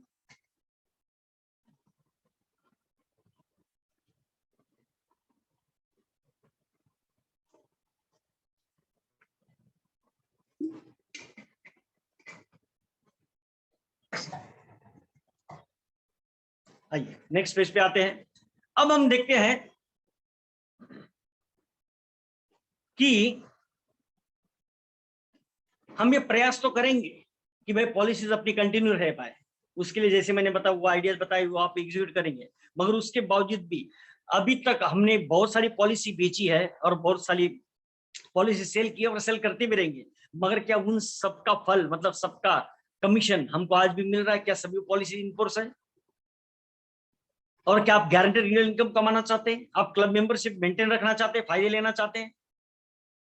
तो दोस्तों आइए देखते हैं what is active and passive income, how to create retirement fund for you and your family, and how to get the real value of your efforts in LIC। कितने भी कोशिश करने के बाद भी, अगर कोशिश करने के बावजूद भी अगर पॉलिसी लैप्स हो जा रही है या कुछ हो जाती है, तो हम कैसे उसको समझने के लिए कैसे हम लोग फिर भी रिन्यूअल इनकम कमा सकते हैं, उसके लिए मैं कुछ आपको पहले ये बताता हूं कि एक्टिव इनकम क्या है, पैसिव इनकम क्या है, वो समझना बहुत जरूरी है। फिर मैं आपको बताऊंगा कि कैसे आप ये रिटायरमेंट फंड क्रिएट कर सकते हैं अपने लिए, और जो एफर्ट्स आप ले रहे हैं इस LIC डोमेन में उसका रियल वैल्यू आप कैसे जनरेट कर सकते हैं। तो दोस्तों एक्टिव इनकम और पैसिव इनकम हम लोग यहाँ पे गड़बड़ कर देते हैं। एक्टिव इनकम और पैसिव इनकम में जरा मैं शेयर कर दूं आपको स्क्रीन, ताकि आपको भी इजीली वो समझ में आएगा और आप जो मैं बता रहा हूं आप तक पहुंच पाएगा। तो मैं जरा शेयर हो गया, ओके ठीक। Active income and passive income. Active income क्या होता है? जो फर्स्ट ईयर का कमीशन है आपका। देखो ये जो मैं अभी बता रहा हूं, ये अगर आपकी समझ में आ गया तो समझ लो तभी से आपका बिजनेस 10 गुना बढ़ना शुरू हो जाएगा। आपके बिजनेस 4 लगने चालू हो जाएंगे, क्योंकि आपका अंडरस्टैंडिंग ही आपका सक्सेस है। पहले ये समझ लो। और जो भी सक्सेसफुल इंश्योरेंस एडवाइजर है वो एक्टिव इनकम और पैसिव इनकम को भली बात फॉलो करते हैं। फर्स्ट ईयर कमीशन ये एक्टिव इनकम है आपका। फर्स्ट ईयर जो मेहनत आप कर रहे हैं, फर्स्ट ईयर मतलब पॉलिसी सेल करने के लिए, उसका जो फर्स्ट ईयर कमीशन मिलता है, that is nothing but active income. ये एक्टिव इनकम आपको कहां पे यूज करना है? करंट फैमिली एक्सपेंसेस के लिए, करंट फैमिली नीड्स के लिए, करंट फैमिली रिक्वायरमेंट्स के लिए, यूटिलिटी बिल्स के लिए, हॉबीज के लिए, एंटरटेनमेंट के लिए, बिजनेस एक्सपेंसेस के लिए। तो ये एक्टिव इनकम ये करंट के लिए, आज का जीवन जीने के लिए है एक्टिव इनकम। और रिन्यूएबल इनकम किसके लिए है? Renewable income is nothing but a passive income. Passive income किसके लिए? फॉर फ्यूचर एस्पिरेशंस, अपने फ्यूचर के लिए, अपने परिवार के फ्यूचर के लिए पैसिव इनकम। भाई अगर एलआईसी छोड़ के अगर कोई भी प्रोफेशन आप देखो, कहीं पे भी ऐसा इनकम नहीं आता है। ये आप भाग्यशाली हो कि आपको एक बार जो किया उसका इनकम अगले 15 साल, 20 साल, 25 साल आने वाला है। तो इस गोल्डन चांस को आप अगर उस दिशा से लेंगे तो आपको फायदा है, तब आपका भला होगा। पैसिव इनकम दोस्तों ये फ्यूचर एस्पिरेशंस के लिए, आपके रिटायरमेंट के लिए, बच्चों के एजुकेशन के लिए, उनके मैरिज के लिए, इस्टेट क्रिएशन के लिए, इनकम रिप्लेसमेंट के लिए, in case of unfortunate event, उसके लिए ये पैसिव इनकम यूज होना चाहिए। हाँ, करंट में बच्चों का एजुकेशन चलता है, उसमें भी ये पैसिव इनकम आप ले सकते हैं, क्योंकि बच्चों का एजुकेशन तो हर साल चलता है, वो तो फ्यूचर में नहीं है, वो तो आज भी चल रहा है। तो ये पैसिव इनकम उनके लिए भी आप, मगर बच्चों के लिए जो हॉबीज है या फिर बच्चों की जो दूसरे सब चीजें हैं, उनके लिए रेगुलर एक्सपेंसेस बच्चों के, उनके लिए एक्टिव इनकम है। पैसिव इनकम का के लिए बच्चों के एजुकेशन, मतलब हायर एजुकेशन के लिए है, तो उसके लिए हमें वो जमा करके रखना है, इन्वेस्ट करके रखना है। तो this is nothing but active income and passive income. Passive income जो है आपके फ्यूचर के लिए, आपके फैमिली के फ्यूचर के लिए, वो आज के इस्तेमाल के लिए नहीं है। और हम लोग गलती क्या करते बैठे, हम लोग तो पैसिव इनकम पे ही जिंदगी जी रहे हैं। और पैसिव इनकम ही अगर बंद हो गया तो अपना तो आज का जीना भी दूभर हो जाएगा, फ्यूचर तो जाने दो। तो दोस्तों अब what is the prime objective of insurance agent? अब आपका एज ए इंश्योरेंस एडवाइजर क्या प्राइम ऑब्जेक्टिव है? एज ए इंश्योरेंस एडवाइजर आपका प्राइम ऑब्जेक्टिव है, first objective to sell policies and earn income. Policy sell करना और इनकम कमाना, ये सबसे पहला मकसद है, बराबर। अब उसके लिए हम लोग ट्रेनिंग्स लेते हैं, always learning of selling skills. हम लोग कम्युनिकेशन इंप्रूव करते हैं, नॉलेज लेते हैं, सेलिंग टेक्निक सीखते हैं, कॉम्बिनेशन सीखते हैं, कंसेप्ट सीखते हैं, रिलेशंस डेवलप करते हैं, डेली प्रोस्पेक्टिंग करते हैं, कॉलिंग करते हैं, मीटिंग करते हैं, ऑब्जेक्शन हैंडलिंग करते हैं, क्लोजिंग करते हैं, अपना टाइम देते हैं, हार्डवर्क करते हैं, पेशेंस रखते हैं, डेडिकेशन, सैक्रिफाइस, मोटिवेशन रखते हैं। कोई ना बोलेगा तो भी पेशेंस रखना पड़ता है, 10-10, 5-5 बार जाना पड़ता है, 2-2, 3-3 साल कोई कोई घुमाता है।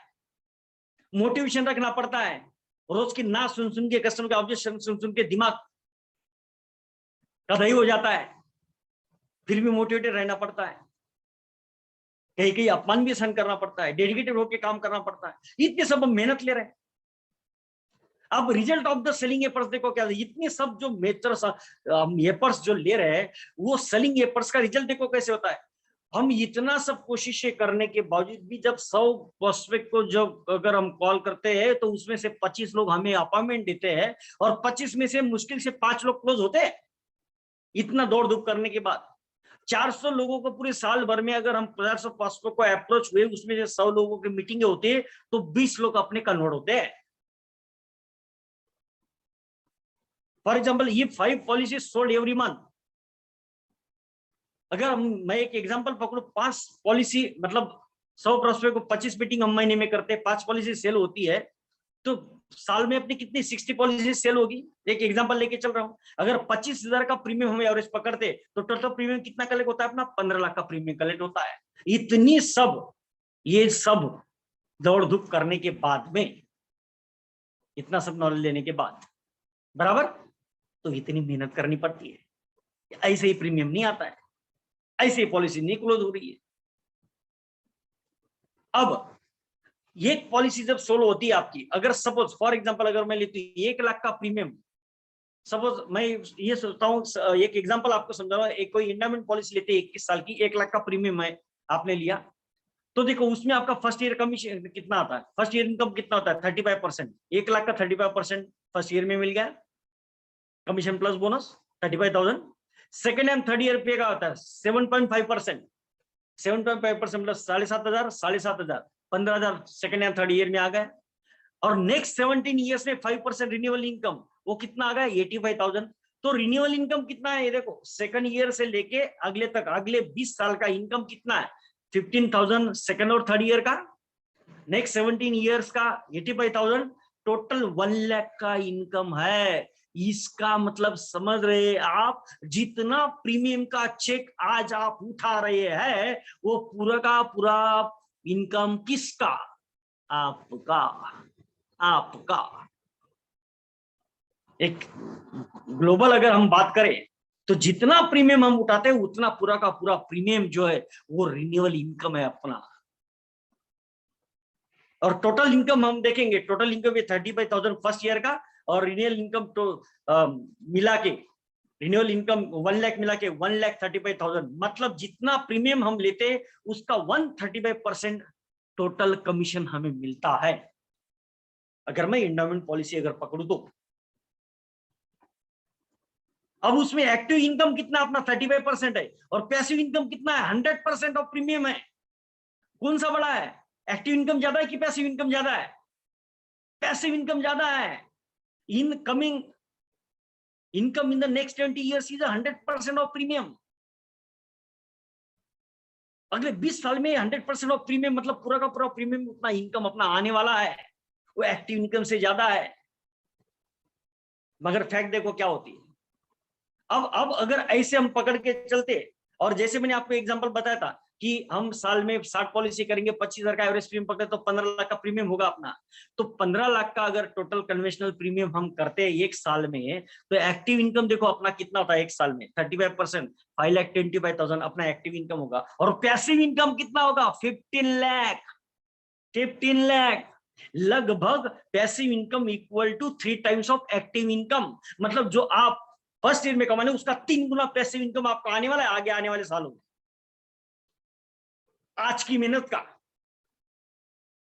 इस साल की मेहनत का। तो 15 लाख कन्वेंशनल प्रीमियम अगर आप अगले 7 साल तक करते हैं, हर साल अगर 15-15 लाख का अगर आपका कन्वेंशनल प्रीमियम आप कर रहे हो, तो टोटल 7 ईयर्स में 15 लाख इंटू 7, आप कम से कम 1,05,00,000 का प्रीमियम आप कलेक्ट कर लेंगे। उसमें एक्टिव इनकम कितना रहेगा आपका? 36,75,000 7 साल में। और पैसिव इनकम कितना रहेगा भाई? पूरा 1 करोड़। अगर 7 साल आप ये इतना काम किए, ऐसा ही काम किया आपने, 660 पॉलिसीज किया, तो 1 करोड़ का इनकम आपको अगले 21 साल में आने वाला है। After 7 years passive income equal to active income. 7 साल के बाद में तो आपका एक्टिव इनकम पैसिव इनकम बराबर हो जाएगा। पैसिव इनकम भी उतना आना चालू होगा जितना एक्टिव इनकम आप कमा रहे हैं 7 साल बाद। मगर दोस्तों एक्चुअल स्टेटस देखो क्या है। और ये सब, अब मुझे बताओ, यही सब सुन के आप ये बता रहे हो अविनाश हम सब जानते हैं यार, ये तू क्या बता रहा है। मुझे पता है आप लोग के मन में क्या चल रहा है, मैं जानता हूं सब। अरे मैं जब ह्यूमन साइकोलॉजी आपको सिखाता हूं, मुझे क्या साइकोलॉजी आपकी नहीं समझ में आएगी? मैं सब जानता हूं। आप ये बोल रहे होंगे, सोच रहे होंगे यार अविनाश हम सब जानते हैं यार, ये सोच के ही तो आए थे इस धंधे में। बराबर बोला कि नहीं? बराबर बोला ना मैंने? मुझे पता है, यही तो सोच के आए थे, यही तो समझाया था तब जब चालू किया था एजेंसी, तो बराबर ना। मगर एक्चुअल स्टेटस देखो क्या हो रहा है। एक्चुअल क्या हो रहा है?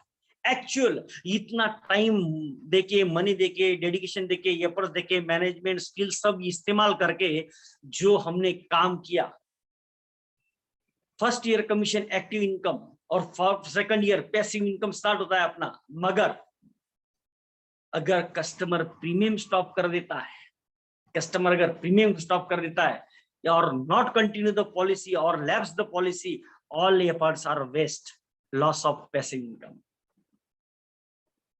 इतनी मेहनत के बाद में एक तो मिला है वो, और उसके बाद में अगर वो 2-3 साल के बाद में अगर बंद कर देता है पॉलिसी, लैप्स कर देता है, या फिर भरता नहीं है प्रीमियम, या फिर सरेंडर कर देता है, अपने सभी मेहनत जितनी की थी वो सभी वेस्ट चली गई। लॉस ऑफ पैसिव इनकम, जो सबसे बड़ा इनकम आने वाला था उसका लॉस हो गया। और दुर्भाग्य से अगर गलती से अगर हमने ये काम किया है, देखो ये वाला काम, देखो जहां पे कर्सर में घुमा रहा हूं, अगर हमने ये काम किया है, देखो मैं कर्सर घुमा रहा हूं वहां पे, ये काम अगर कर दिया है पहले साल का, तो भाई फिर तो कुछ भी नहीं है। और उसके बाद में अगर उसने पॉलिसी बंद कर दी, तो loss of active income and passive income, all efforts are waste. इस केस में उस साल का ही जो मेहनतनामा वो मिला, और आगे जो मिलने वाला था उसका लॉस हो गया। और यहाँ पे अभी का भी नहीं, आगे का भी नहीं, तेलही गेले तुपही गेले हाथी धुपाटने आले, बोलते हैं ना मराठी में, कहा होता है, जैसे हिंदी में बोलते हैं ना, खाया पिया कुछ नहीं, गिलास थोड़ा बाहर आने। ऐसी हालत अगर हमने ये और किया रहेगा तो, और हम जानते हैं कुछ भी हो, मगर आधे परसेंट तो वही होता रहता है। तो दोस्तों अब क्या करें, हम तो ये सब सोच के आए थे, बराबर कि नहीं, ये सब सोच के आए थे कमाने के लिए, मगर एक्चुअली ऐसा हो रहा है। दोस्तों पॉलिसी रिलैक्सेशन एक बीमारी है, it is a pandemic in LIC business. Every agent suffer from this disease. हर मेरा अभिकर्ता बंधु जो है इस डिसीज से सफर कर रहा है, इस पेंडेमिक से गुजर रहा है। ये आजकल नहीं, ये जमाने से ये पेंडेमिक है। No one talk about this, और कोई उसके बारे में बोलता नहीं है। सब लोग बोलते हैं सेल करो, ये करो, ये सीखो, वो सीखो, पूरा 100% पूरा टाइम दे रहे सेलिंग टेक्निक सीखने में, ये सीखने में, वो सीखने में, ये करने में, वो करने में। अरे मगर वो करने के बाद में अगर जब आगे ऐसा हो जाता है, तब तो सब कुछ खत्म हो जा रहा है, उसके बारे में कोई बोलता ही नहीं। जो पौधा हमने लगाया, उसका पेड़ बनने से पहले ही, उसके फल मिलने से पहले ही वो पौधा जो है वो खत्म हो जाता है, नष्ट हो जाता है।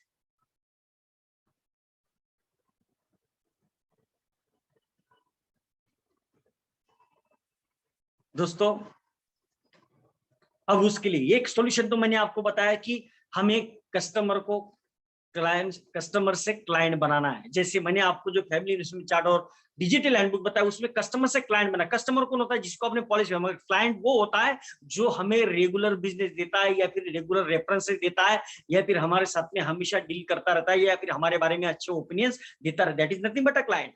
तो अगर आप वो एक्टिविटी करते हो, digital handbook, family investment chart, तो आप कस्टमर को क्लाइंट में कन्वर्ट करेंगे, और बहुत और ज्यादा चांस है कि पॉलिसी लैप्स नहीं होगी, इन फोर्स रहेगी। मगर फिर भी आफ्टर टेकिंग केयर, हम तो ये ख्याल रखेंगे, सबको ये देंगे भी आप डिजिटल हैंडबुक, और ये प्रयास करेंगे कंटिन्यू रखने का। Still policies may be lapse due to some economic और unavoidable issues of policy holder. मगर फिर भी ऐसे कुछ अनअवॉइडेबल इश्यूज होते हैं, या फिर ऐसे सर्कमस्टेंसेस होते हैं जिसकी वजह से जो पॉलिसी होल्डर के जीवन में आते हैं, उसकी वजह से मे बी पॉलिसी रुक सकती है, लैप्स हो सकती है, या फिर सरेंडर करने की नौबत भी आती है। तो दोस्तों ऐसे वक्त अब मैं आपको ये बताने वाला हूं कि आपका पॉलिसी अगर लैप्स भी हो चुका है, या फिर अगर सरेंडर भी हो चुका है, तो भी आप guaranteed renewal commission passive income कमा सकते हो। चलो आइए देखिए कैसे। पहले तो कंटिन्यू रखने का वो मैंने बता दिया। अब उसके बावजूद भी अगर हो जाती है तो क्या करने का? अब देखो, पहले का अगर गलती कर दिया है आपने, पहले ही कुछ हुआ तो वो अलग बात, मगर अभी से तो आप ये सब ख्याल रख सकते हैं। ओके, और हो गई अभी पहले की जो पड़ी है, जो लैप्स हो चुकी है, तो हम देखते हैं अब उसका कैसा सोल्यूशन निकालेंगे। अब मैं आपके सामने एक नया कंसेप्ट जो इंडिया में कहीं भी आपने देखा नहीं होगा, फर्स्ट टाइम इन इंडिया। दोस्तों ये कंसेप्ट कभी आपने देखा नहीं होगा, ये फर्स्ट टाइम डेटाकॉम और एसो करके हमारे चैनल पार्टनर है, उनके साथ में ये फर्स्ट कंसेप्ट हम लाए हैं इंडिया में, और ये सिर्फ यहीं पे आपको मिलेगा, और कोई इंडिया में इसके ऊपर काम नहीं कर रहा है। या आप फर्स्ट होंगे आपके कस्टमर्स को ये हेल्प कराने में। तो दोस्तों देखो क्या है, मैं इसको शेयर करता हूं आपके सामने।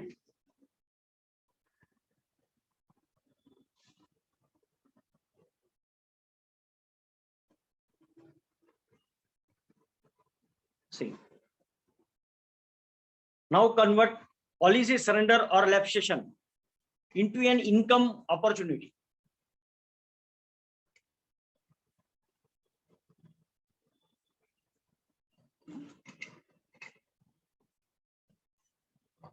इनकम अपॉर्चुनिटी देखो कैसे, एक कुछ स्टैटिस्टिक्स में आपको बताता हूं। एक IRD के साइड से ये स्टैटिस्टिक्स हमने लिया है। इंश्योरेंस कंपनी आप देख रहे हैं, जैसे LIC ऑफ इंडिया है, टाटा है, ये ऐसे प्रोड्यूसर IDF, HDFC। देखो एक साल के बाद में सिर्फ 64% लोग ही पॉलिसी कंटिन्यू रखते हैं, एज पर IRDA रिपोर्ट। ये IRDA का रिपोर्ट बता रहा है, मैं नहीं बता रहा हूं। ओके, 2 साल के बाद में सिर्फ 56% लोग जो LIC में पॉलिसी कंटिन्यू रखते हैं, 3 साल के बाद में 56, 4 साल के बाद में 45, और 5 साल बाद सिर्फ 44% लोग ही पॉलिसी कंटिन्यू रखते हैं। मतलब 56% पॉलिसी होल्डर जो है ये पॉलिसी आइदर लैप्स कर देते हैं या फिर सरेंडर कर देते हैं। और शायद आपके जो क्लाइंट है उसमें भी यही स्टेटस रहेगा। अगर आपके 500 कस्टमर, उसमें से लगभग 150-200 लोगों ने अगर पॉलिसी बंद कर दी रहेगी या फिर लैप्स कर दी रहेगी या फिर सरेंडर कर चुके रहेंगे। सम और इनकम के स्टैटिस्टिक देखो, नया बिजनेस जो LIC में आया था, नया बिजनेस जो LIC में 16-17 में और 17-18 में आया, नया बिजनेस अगर आप देखेंगे 17-18 में 51,773,000 करोड़ का, 51,773 करोड़ का नया बिजनेस हुआ, सिंगल और नॉन सिंगल दोनों मिला के। और सरेंडर देखो कितना पे किया LIC ने। अरे जितना नया बिजनेस किया उससे ज्यादा तो सरेंडर किया है। ये देखो 52,326 करोड़, 52,326 करोड़, मतलब जितना नया आया उतना गया, सरेंडर हो रहा है। ये देखो यहाँ पे न्यू बिजनेस ब्लू में दिख रहा है और ग्रीन में सरेंडर बिजनेस दिख रहा है आपको LIC का। इतनी पॉलिसी सरेंडर हो रही है, और शायद आपके रिकॉर्ड में भी ऐसा है, आपको शायद तो पता भी नहीं रहेगा। नजर आपके ऐसे कितने कस्टमर होंगे जो आपको पता भी नहीं और सरेंडर भी कर रहे होंगे। कोई और उनको गुरु मिल गया होगा, कोई और दूसरा अपना अभिकर्ता बंधु मिल गया और सरेंडर कर दे रहा होगा उनको पॉलिसी, कुछ भी हो सकता है, ये आप भी जानते हैं। अच्छा, मैच्योरिटी पेमेंट्स और सरेंडर का अगर आप देखेंगे, प्योर मैच्योरिटी देखो, मैच्योरिटी 2018-19 और 17-18 की रेड और ब्लू में दिखाई, ये मैच्योरिटीज गई है, ये डेथ क्लेम गए, ये एन्युटीज गई है, और ये सरेंडर देखो, मतलब जितनी मैच्योरिटीज गई है उसकी लगभग आधा सरेंडर वैल्यू गया है। तो ये सरेंडर ये LIC के लिए भी एक हिडेक है, सरदर्द है बन चुका। जितनी मेहनत नया लाने के करते हैं उतनी तो सरेंडर हो रही है। हमारा भी यही हो रहा है कि जितना नया बिजनेस हम कर रहे हैं और हमारा पिछले कुछ सालों में से उतना बिजनेस तो आउट होते जा रहा है, पैसिव इनकम आउट होते चला जा रहा है। और इसीलिए शायद 5 साल 10 साल होने के बावजूद भी वो मजबूती जो अपने बिजनेस में आनी थी, जो इनकम में आनी थी आपकी, वो नहीं आ पा रही है। Left surrender policy is not a happy situation for all. अगर पॉलिसी लैप्स होती है, पे सरेंडर होती है, तो कोई हैप्पी नहीं है। पॉलिसी होल्डर जो है उसके इंश्योरेंस बेनिफिट चले जाते हैं, पॉलिसी बंद हो जाती है। इंश्योरेंस LIC है भाई, उसका कस्टमर भी गया, फ्यूचर प्रीमियम्स गए, और आप मेरा अभिकर्ता बंधु उसकी जेब खाली ही खाली, खाया पिया कुछ नहीं, गिलास थोड़ा बाहर आने। लैप्सेशन का इम्पैक्ट क्लब मेंबरशिप पे भी आता है। अगर ग्रेटर 15% से ज्यादा लैप्सेशन रहेगा तो आप तो एलिजिबल ही नहीं होते, और एग्जिस्टिंग क्लब मेंबरशिप है तो आपको कन्वीनियंस नहीं मिलेगा।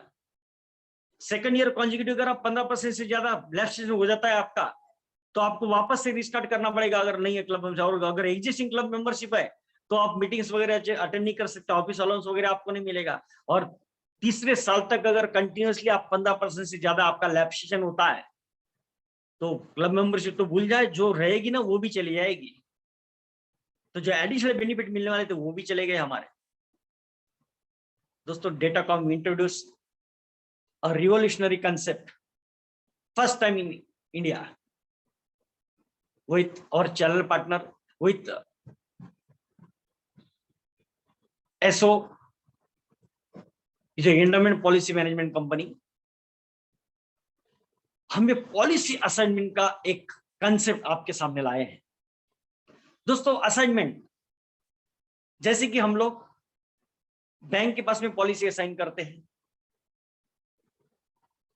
कोई बिजनेस में रहता है तो उसके मॉर्गेज के टाइम पे हम असाइन करते हैं, तो उसी तरह से ये असाइनमेंट का कंसेप्ट हम आपके लिए लाए हैं।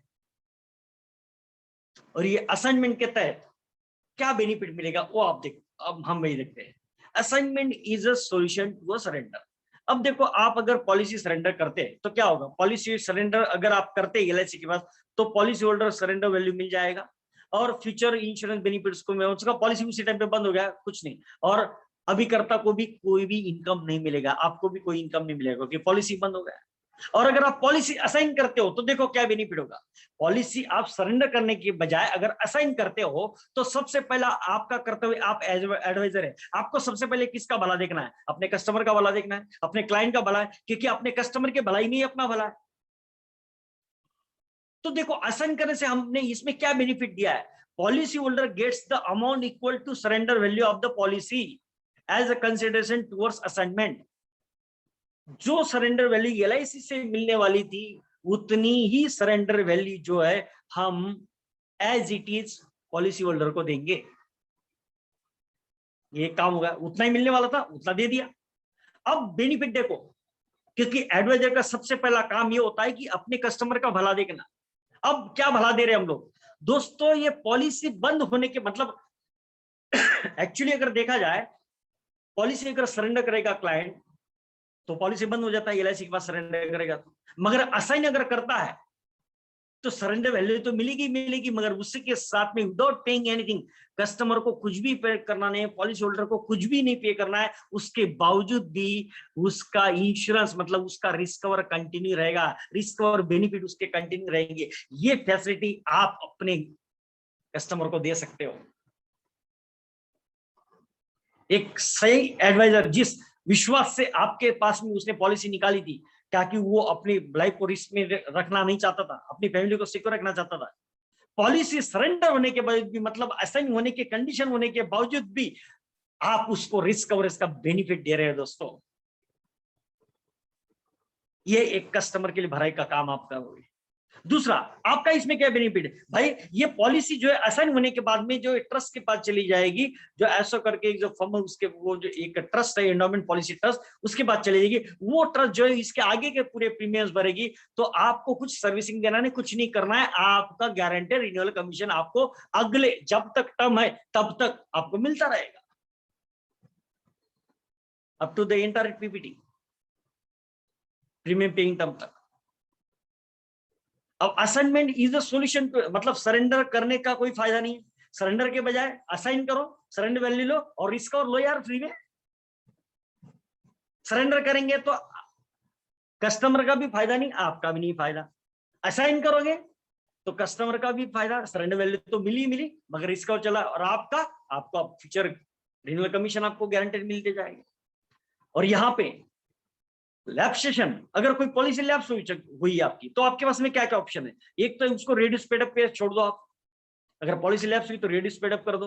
रेड्यूस पेड अप करेंगे तो क्या होगा, रेड्यूस रिस्क और बेनिफिट्स मिलेंगे, फर्दर बोनस ऐड नहीं होगा, और आपको तो कमीशन आने वाला ही नहीं क्योंकि रेड्यूस पेड अप में चलेगी पॉलिसी। अब सरेंडर द पॉलिसी, सरेंडर अगर करते तो क्या होगा, सेम चीज, सरेंडर वैल्यू मिलेगी, पॉलिसी बंद हो जाएगी और आपका रिन्यू इनकम भी गया, पैसिव इनकम भी गया। और असाइन करते हो तो सेम जैसे मैंने बताया, पॉलिसी होल्डर को सरेंडर वैल्यू मिला प्लस रिस्क कवर मिला, तो पहले आपने उसका भला सोचा। अब उसके बाद में आपका भी इनकम आपका continue till the PPT premium paying time आपको मिलता रहेगा, गारंटेड। मतलब एक हिसाब से अगर देखा जाए, पॉलिसी लैप्स हो गई तो भी आपको रिन्यूअल इनकम आ रहा है, और सरेंडर कर दिया आपने तो भी आपको रिन्यूअल इनकम आ रहा है। You got the point. मतलब इनको आपको लैब से सरेंडर करने का अगर आप असाइन कर देते हैं तो गारंटेड रिन्यूअल इनकम आपका आएगा, और आपका एक मजबूत रिटायरमेंट का फंड आप बना सकते हैं। मैडम हैंड्स डाउन कर लीजिए, हम जो भी क्वेरीज रहेंगे उसके लिए स्पेशली हमारे रिलेशनशिप मैनेजर आपको कॉल कर लेंगे। अभी हम ये समझ लेते हैं पहले, ओके, एक एक करके डालो। अब बेनिफिट्स ऑफ असाइनमेंट्स और सरेंडर, तो देखो इसमें सभी खुश है, पॉलिसी होल्डर खुश है, इंश्योर LIC खुश है, और एडवाइजर खुश है, सभी के सब विन विन पोजीशन आ रहे के लिए, सबके लिए विन विन पोजीशन रहेगी दोस्तों। ये डेटाकॉम और एसओ जो हमारे पार्टनर उनका टाइप हुआ है, और ये जो एग्जीक्यूटिव है ये पूरे एक ट्रस्ट है, एंडोमेंट पॉलिसी ट्रस्ट, उसके साथ में हमारा ये टाइप हुआ है एसओ के साथ। इसमें जैसे जी agent will continue to receive commission जो मिलते रहेंगे, जैसे मैंने आपको सब बताया। और इसमें डेटाकॉम का रोल क्या रहेगा, डेटाकॉम जो है, डेटाकॉम का जो सॉफ्टवेयर आपके पास में विजुअल मैजिक प्रो अगर या फिर टैब मैजिक अगर आप लेते तो उसमें आपको ये जितनी भी पॉलिसीज आपकी उनका आपको पूरा रिपोर्ट आ जाएगा। जैसे आप प्रेजेंटेशन के टाइम पे कोटेशन देते थे, वैसा कोटेशन आप पॉलिसी असाइनमेंट का अपने कस्टमर को दे सकते हो कि कितना सरेंडर वैल्यू मिलेगा, कितना LIC में और कितना हम दे रहे हैं, वो आपको मिल जाएगा। और उसी के साथ में रिस्क और का चार्ट उनका कैसा रहेगा वो आप बताएंगे, उसमें आप दिखा सकते हैं। और आपको ये भी बेनिफिट उसमें मिलेगा कि पॉलिसी एलिजिबल फॉर असाइनमेंट, वो रिपोर्ट आप देखेंगे तो आपकी जितनी भी लैप्स पॉलिसीज है उन सबका टोटल आपको दिखेगा, तो आपको मालूम पड़ेगा कि कितना बड़ा रिन्यूअल पैसिव इनकम का आप लॉस कर रहे हैं। लाखों रुपए का लॉस आपका हो रहा है, 25 लाख 50 लाख का 1 करोड़ का लॉस आप कर रहे हो, वो आपको वहां पे उस रिपोर्ट में दिखेगा, आने वाला जो पैसिव इनकम था उसका। ऐसी रिपोर्ट आपको मिलेगी, ताकि वो जो पॉलिसी उस रिपोर्ट में आई है उन सभी को आप असाइन करा के अपना गारंटेड रिन्यूअल इनकम और होने वाला 25 लाख 50 लाख का जो लॉस है वो आप रिकवर कर सकते हैं असाइन करा के। एलिजिबिलिटी कंडीशंस क्या है असाइनमेंट के लिए, उसके बारे में रफ आइडिया मैं आपको बता दूं। सबसे पहले तो मैं आपको ये बता देना चाहता हूं कि जितने भी एंडोमेंट टाइप की पॉलिसीज है, अपनी एंडोमेंट टाइप की सभी पॉलिसीज आप असाइन कर सकते हैं। उसमें एलिजिबिलिटी कंडीशन सिर्फ इतना है कि कम से कम 6 ईयर तक प्रीमियम पेड होना चाहिए, 6 ईयर तक प्रीमियम पेड होना चाहिए। तो ऐसी जो भी पॉलिसी होगी आपकी जिनका कम से कम 6 ईयर प्रीमियम पेड हो चुका है, उनका लिस्ट आप बनाओ, या फिर आपके पास में अगर डेटाकॉम का सॉफ्टवेयर है, tab magic, visual magic pro, तो आप उसमें से ये लिस्ट आपको मिल जाएगी कि आपकी कौन सी पॉलिसी एलिजिबल है। पहले आपको बताओ, मैं टर्म पॉलिसी इसमें कंसीडर नहीं होती है, यूनिट लिंक पॉलिसी इसमें कंसीडर नहीं होती है, पेंशन पॉलिसी इसमें कंसीडर नहीं होती है, तो ये तीनों को बाहर निकाल दो। Term policy, pension policy, unit link policy, ये सब बाहर निकाल दो। बाकी लगभग सभी पॉलिसी इसमें कवर होती है।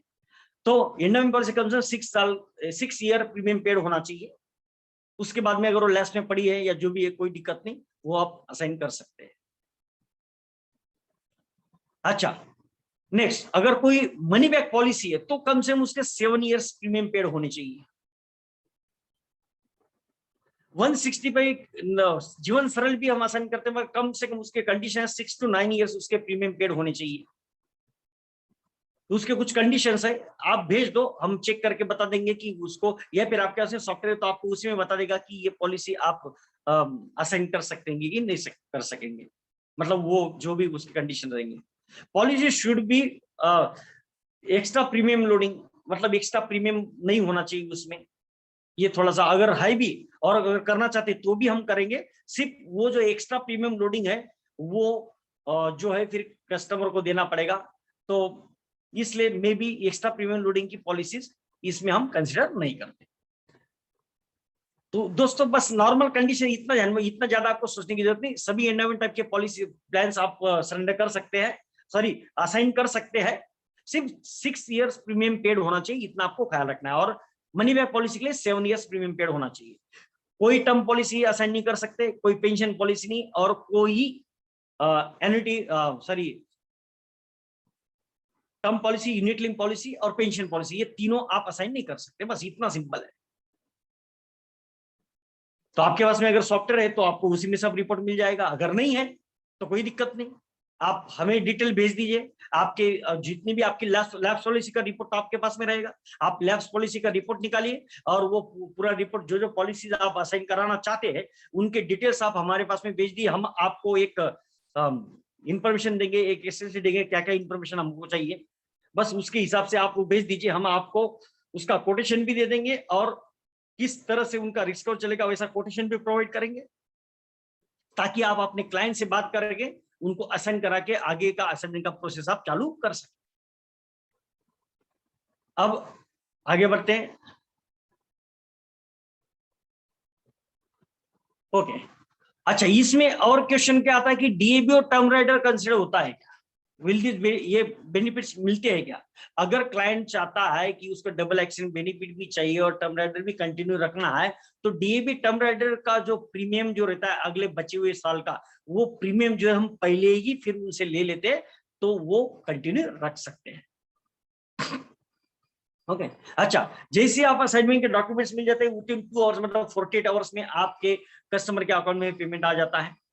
पोस्ट असाइनमेंट में इसमें डेट बेनिफिट के लिए जो है कि डेथ क्लेम जब आता है तब नॉमिनी या फिर एडवाइजर अप्रोच करेंगे एसओ कंपनी को, तो जो डॉक्यूमेंट्स कलेक्ट करने के बाद में जो क्लेम के लिए लगते हैं, उसके बाद में जो अमाउंट आएगा उसमें से जितने प्रीमियम भरे रहेंगे, जितने प्रीमियम ये ट्रस्ट ने भरे हैं इस पॉलिसी की फेवर में, जो सरेंडर वैल्यू दिया था और जो प्रीमियम भरे गए थे, उतने प्रीमियम निकाल के उनके ऊपर जो इंटरेस्ट, जो भी एक्सपेंसेस कवर हुए गए, चार्जेस लगे, वो निकाल के जो बचा हुआ अमाउंट रहता है वो एज अ डेथ क्लेम जो है, डेथ बेनिफिट जो है, ये नॉमिनी को मिल जाता है। और वो लगभग वो क्या मिलता है उसका चार्ट भी हम लोग पहले से ही प्रोवाइड करते हैं। एक टेम्परेरी, जैसे हम लोग प्रेजेंटेशन में एक संभाव्य चार्ट देते हैं, वैसे संभाव्य चार्ट पहले ही हम उनको दे देते हैं। बट इस depends on LIC declare bonus and all the things. ये पूरा सेफ प्रोसेस है। अब ये प्रोसेस देखो, ये पूरा डिजिटल प्रोसेस है, इसमें कोई दिक्कत नहीं है आपको। आपके पास में देखो, मैं तो आपको बताऊं, देखो अगर आपके पास में विजुअल मैजिक VM प्रो या टैब मैजिक नहीं है तो ले लो यार, कितना 2-5 हजार में सॉफ्टवेयर आता है यार। मैंने कहा मुझे एग्जैक्ट कॉस्ट पता नहीं, मगर 3,000 या 5,000 में दोनों सॉफ्टवेयर आ जाएंगे यार। मगर 3-5 हजार के चक्कर में हम क्या करते हैं, आने वाले लाखों रुपए का नुकसान कर रहे हैं।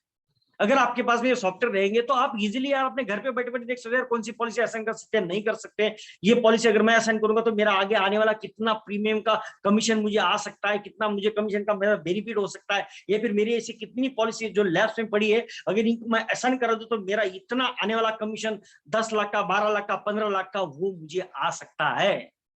भाई 5,000 के सामने वो लाखों का कमीशन है भाई, समुंदर है पैसिव इनकम का, उसको क्यों छोड़ रहे हो यार? नहीं है तो भी कोई दिक्कत नहीं, हम आपकी हेल्प करेंगे, हमें आपके लिए। मगर है तो आपके पास में अगर है तो आप इमीडिएट क्या कर सकते हैं, ये मैं आपको जरूर सजेशन दूंगा। देखो आप जब उसमें कोटेशन निकालते हो तो जैसे आप प्रेजेंटेशन निकालते हो वैसा कोटेशन आप एक टैब मैजिक से भी निकाल सकते हो, वैसा कोटेशन आप वहां से भी निकाल सकते हो। एक कोटेशन जैसे निकलता है, और वो कोटेशन जो है उसका ईमेल जो है आपको भी जाएगा, आपको भी जाएगा, पार्टी को भी जाएगा, सामने वाले क्लाइंट को भी जाएगा। अब पार्टी को मिलने के बाद में, आपको मिलने के बाद में उसमें एक लिंक रहेगा, उस लिंक पे आप करेंगे तो वहां पे पूरा गाइड किया हुआ है कि कैसे क्या क्या डॉक्यूमेंट्स अपलोड करने हैं, कैसे क्या करने हैं। फिर उसके बाद में वीडियो KYC लिया जाता है, सेल्फी वीडियो लेके KYC किया जाता है। फिर वो हमारे बैक ऑफिस में आता है, बैक ऑफिस से फिर वो फॉर्म फिलअप किए जाते हैं। फिर उसके बाद में वो ओरिजिनल डॉक्यूमेंट्स कलेक्ट किए जाते हैं, डॉक्यूमेंट फिर एडवाइजर जो है हमारे पास में देने के बाद में, जब हमारे ऑफिस में डॉक्यूमेंट्स आ जाते हैं, उसके बाद में 2 दिन के अंदर, जैसे डॉक्यूमेंट सबमिट होने के 2 दिन के अंदर 48 आवर्स में क्लाइंट के अकाउंट पे, पॉलिसी होल्डर के अकाउंट में ये जो सरेंडर वैल्यू अमाउंट जितना था असाइनमेंट वैल्यू कंसिडरेशन वो उतना चला जाता है और ये असाइनमेंट का प्रोसेस कंप्लीट हो जाता है। The same thing date claim पे भी, डेट क्लेम जब आता है तब डेट क्लेम के डॉक्यूमेंट जो एडवाइजर जब हमारे पास या फिर नॉमिनी का कांटेक्ट करके अगर ये प्रोवाइड करता है तो जो डेट क्लेम रिसीव करने के बाद में जो प्रीमियम पेड किए गए थे वो निकाल के और उनके ऊपर जो कॉस्ट और चार्जेस लगे थे वो निकाल के जो बचा हुआ अमाउंट है वो नॉमिनी को दिया जाता है। दोस्तों डेट क्लेम का प्रोसेस जैसे कि मैंने आपको बता दिया अभी, एकदम सिंपल है, वो सब डिजिटल प्रोसेसेस है, एकदम सिंपल है। जितना भी इन्वेस्टमेंट हमने किया होगा उस पॉलिसी को कंटिन्यू मतलब सरेंडर वैल्यू दिया रहेगा बराबर क्लाइंट को, और आगे के जितने भी 5 या 10 प्रीमियम भरे रहेंगे उन सब मिला के जितना अमाउंट हुआ था उसके ऊपर 10% का इंटरेस्ट लेके बचा हुआ जो अमाउंट है वो एज ए डेट बेनिफिट करके नॉमिनी को दिया जाता है। ये फ्री का बेनिफिट दिया जा रहा है दोस्तों, जरा सोचो। अब देखो ये इस तरह का इलिस्ट्रेशन आएगा, देखो अगर आप ये यहाँ पे एक एग्जांपल देखो आपको सामने दिखा रहा हूँ, इस तरह का प्रेजेंटेशन आएगा आपको। प्लान टर्म कमिटमेंट डे सब अगर हम ये पॉलिसी अगर देखते हैं हम लोग 14 नंबर का 15 टर्म की 20 लाख का सम एश्योर्ड है, ये प्रीमियम है 2012 का पॉलिसी, 2019 का कैलकुलेशन हम लोग देख रहे हैं।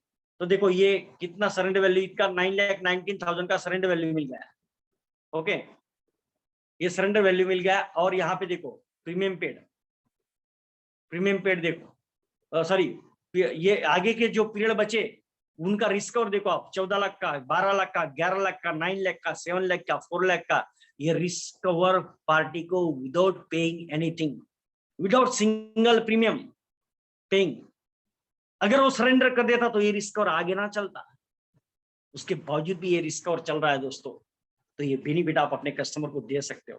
तो दोस्तों मैं उम्मीद करता हूं कि ये देखो हमारे कॉन्टेक्ट है यहाँ पे, ये कॉन्टेक्ट का आप स्क्रीनशॉट ले लीजिए, या फिर आप अगर चैनल पे जाते हुए अविनाश पाटिल बीमा गुरु इस चैनल पे अगर आप जाते तो वहां पे सर्विसिंग से अर्निंग ये वीडियो मिलेगा, उसकी वीडियो के डिस्क्रिप्शन में वहां पे हमने एक गूगल फॉर्म रखा है। वो गूगल फॉर्म अगर आप फिलअप करते हैं तो आपके डिटेल्स हमारे पास में आ जाएंगे। अगर आप इंटरेस्टेड है आपके कस्टमर के पॉलिसी अगर आपको असाइन कर रहे हैं लैप्स और सरेंडर पॉलिसी में गारंटेड रिन्यूअल इनकम आप अगर आप कमाना चाहते हैं तो आप वो गूगल फॉर्म फिलअप कर दीजिए, या फिर जिस भी ग्रुप में आप हमारे हो उस ग्रुप में आज हम वहां पे वो गूगल फॉर्म जो है उस ग्रुप में शेयर करेंगे, वो गूगल फॉर्म आप भर दीजिए, फिलअप कर दीजिए, तो आपका डिटेल्स हमारे पास में आ जाएगा। तो हमारे जो रिलेशनशिप मैनेजर जो आपको कॉल करके इसके और आगे की जानकारी और आगे का प्रोसेस के बारे में आपको बता देंगे। एकदम डिजिटल मक्खन की तरह प्रोसेस है, डिजिटल प्रोसेस है, कोई दिक्कत नहीं है, कोई झिझक नहीं है। बैठे बैठे घर पे बैठे बैठे आप भी, आपका क्लाइंट भी, आपका कस्टमर भी ये प्रोसेस कर सकता है, इतना अच्छी तरह से ये मेंटेन किया गया है। तो दोस्तों ये आपका चॉइस है, ये आपका चॉइस है। अगर आप अपने बिजनेस जो मेहनत आपने की थी और जितना एफर्ट्स आपने इस बिजनेस के लिए दिए हैं, अगर उस एफर्ट्स का अगर आप फायदा उठाना चाहते हैं और चाहते हैं आप गारंटेड रिन्यूअल इनकम कमाना है तो आपका कोई मर्जी है। आप अगर आपने लाखों का पैसिव इनकम बचाना चाहते हैं और अपना रिटायरमेंट रिच रिटायरमेंट बनाना चाहते हैं तो जरूर दोस्तों ये रेज हैंड आप निकाल दीजिए क्योंकि स्क्रीन बराबर नहीं देख रहा है। हर्षुले जी, सन्मति हर्षुले, प्लीज आप हैंड्स निकाल लीजिए वहां से क्योंकि स्क्रीन दिख नहीं रहा है। Okay, thank you. तो आप जो है आपका रिच रिटायरमेंट के लिए आपके बहुत जरूरी है। दोस्तों देखो एक का क्वेश्चन का यहाँ पे जवाब देना पॉसिबल नहीं, इसलिए हम आपको बोल रहे हैं कि जो गूगल फॉर्म आपको शेयर होगा तो आप किसी ना किसी ग्रुप में तो होंगे हमारे, तो आप वो गूगल फॉर्म फिलअप कर दिए, हम अभी शेयर कर देंगे उस गूगल फॉर्म को। आप अपना डिटेल शेयर कर दिए तो हमारे एग्जीक्यूटिव आपको कॉल, रिलेशनशिप मैनेजर आपको कॉल करेंगे तो जो भी आपके डाउट्स है वो क्लियर हो जाएंगे, है ना। तो आप अगर आपका चॉइस है भाई, अगर आप चाहते हो कि आपका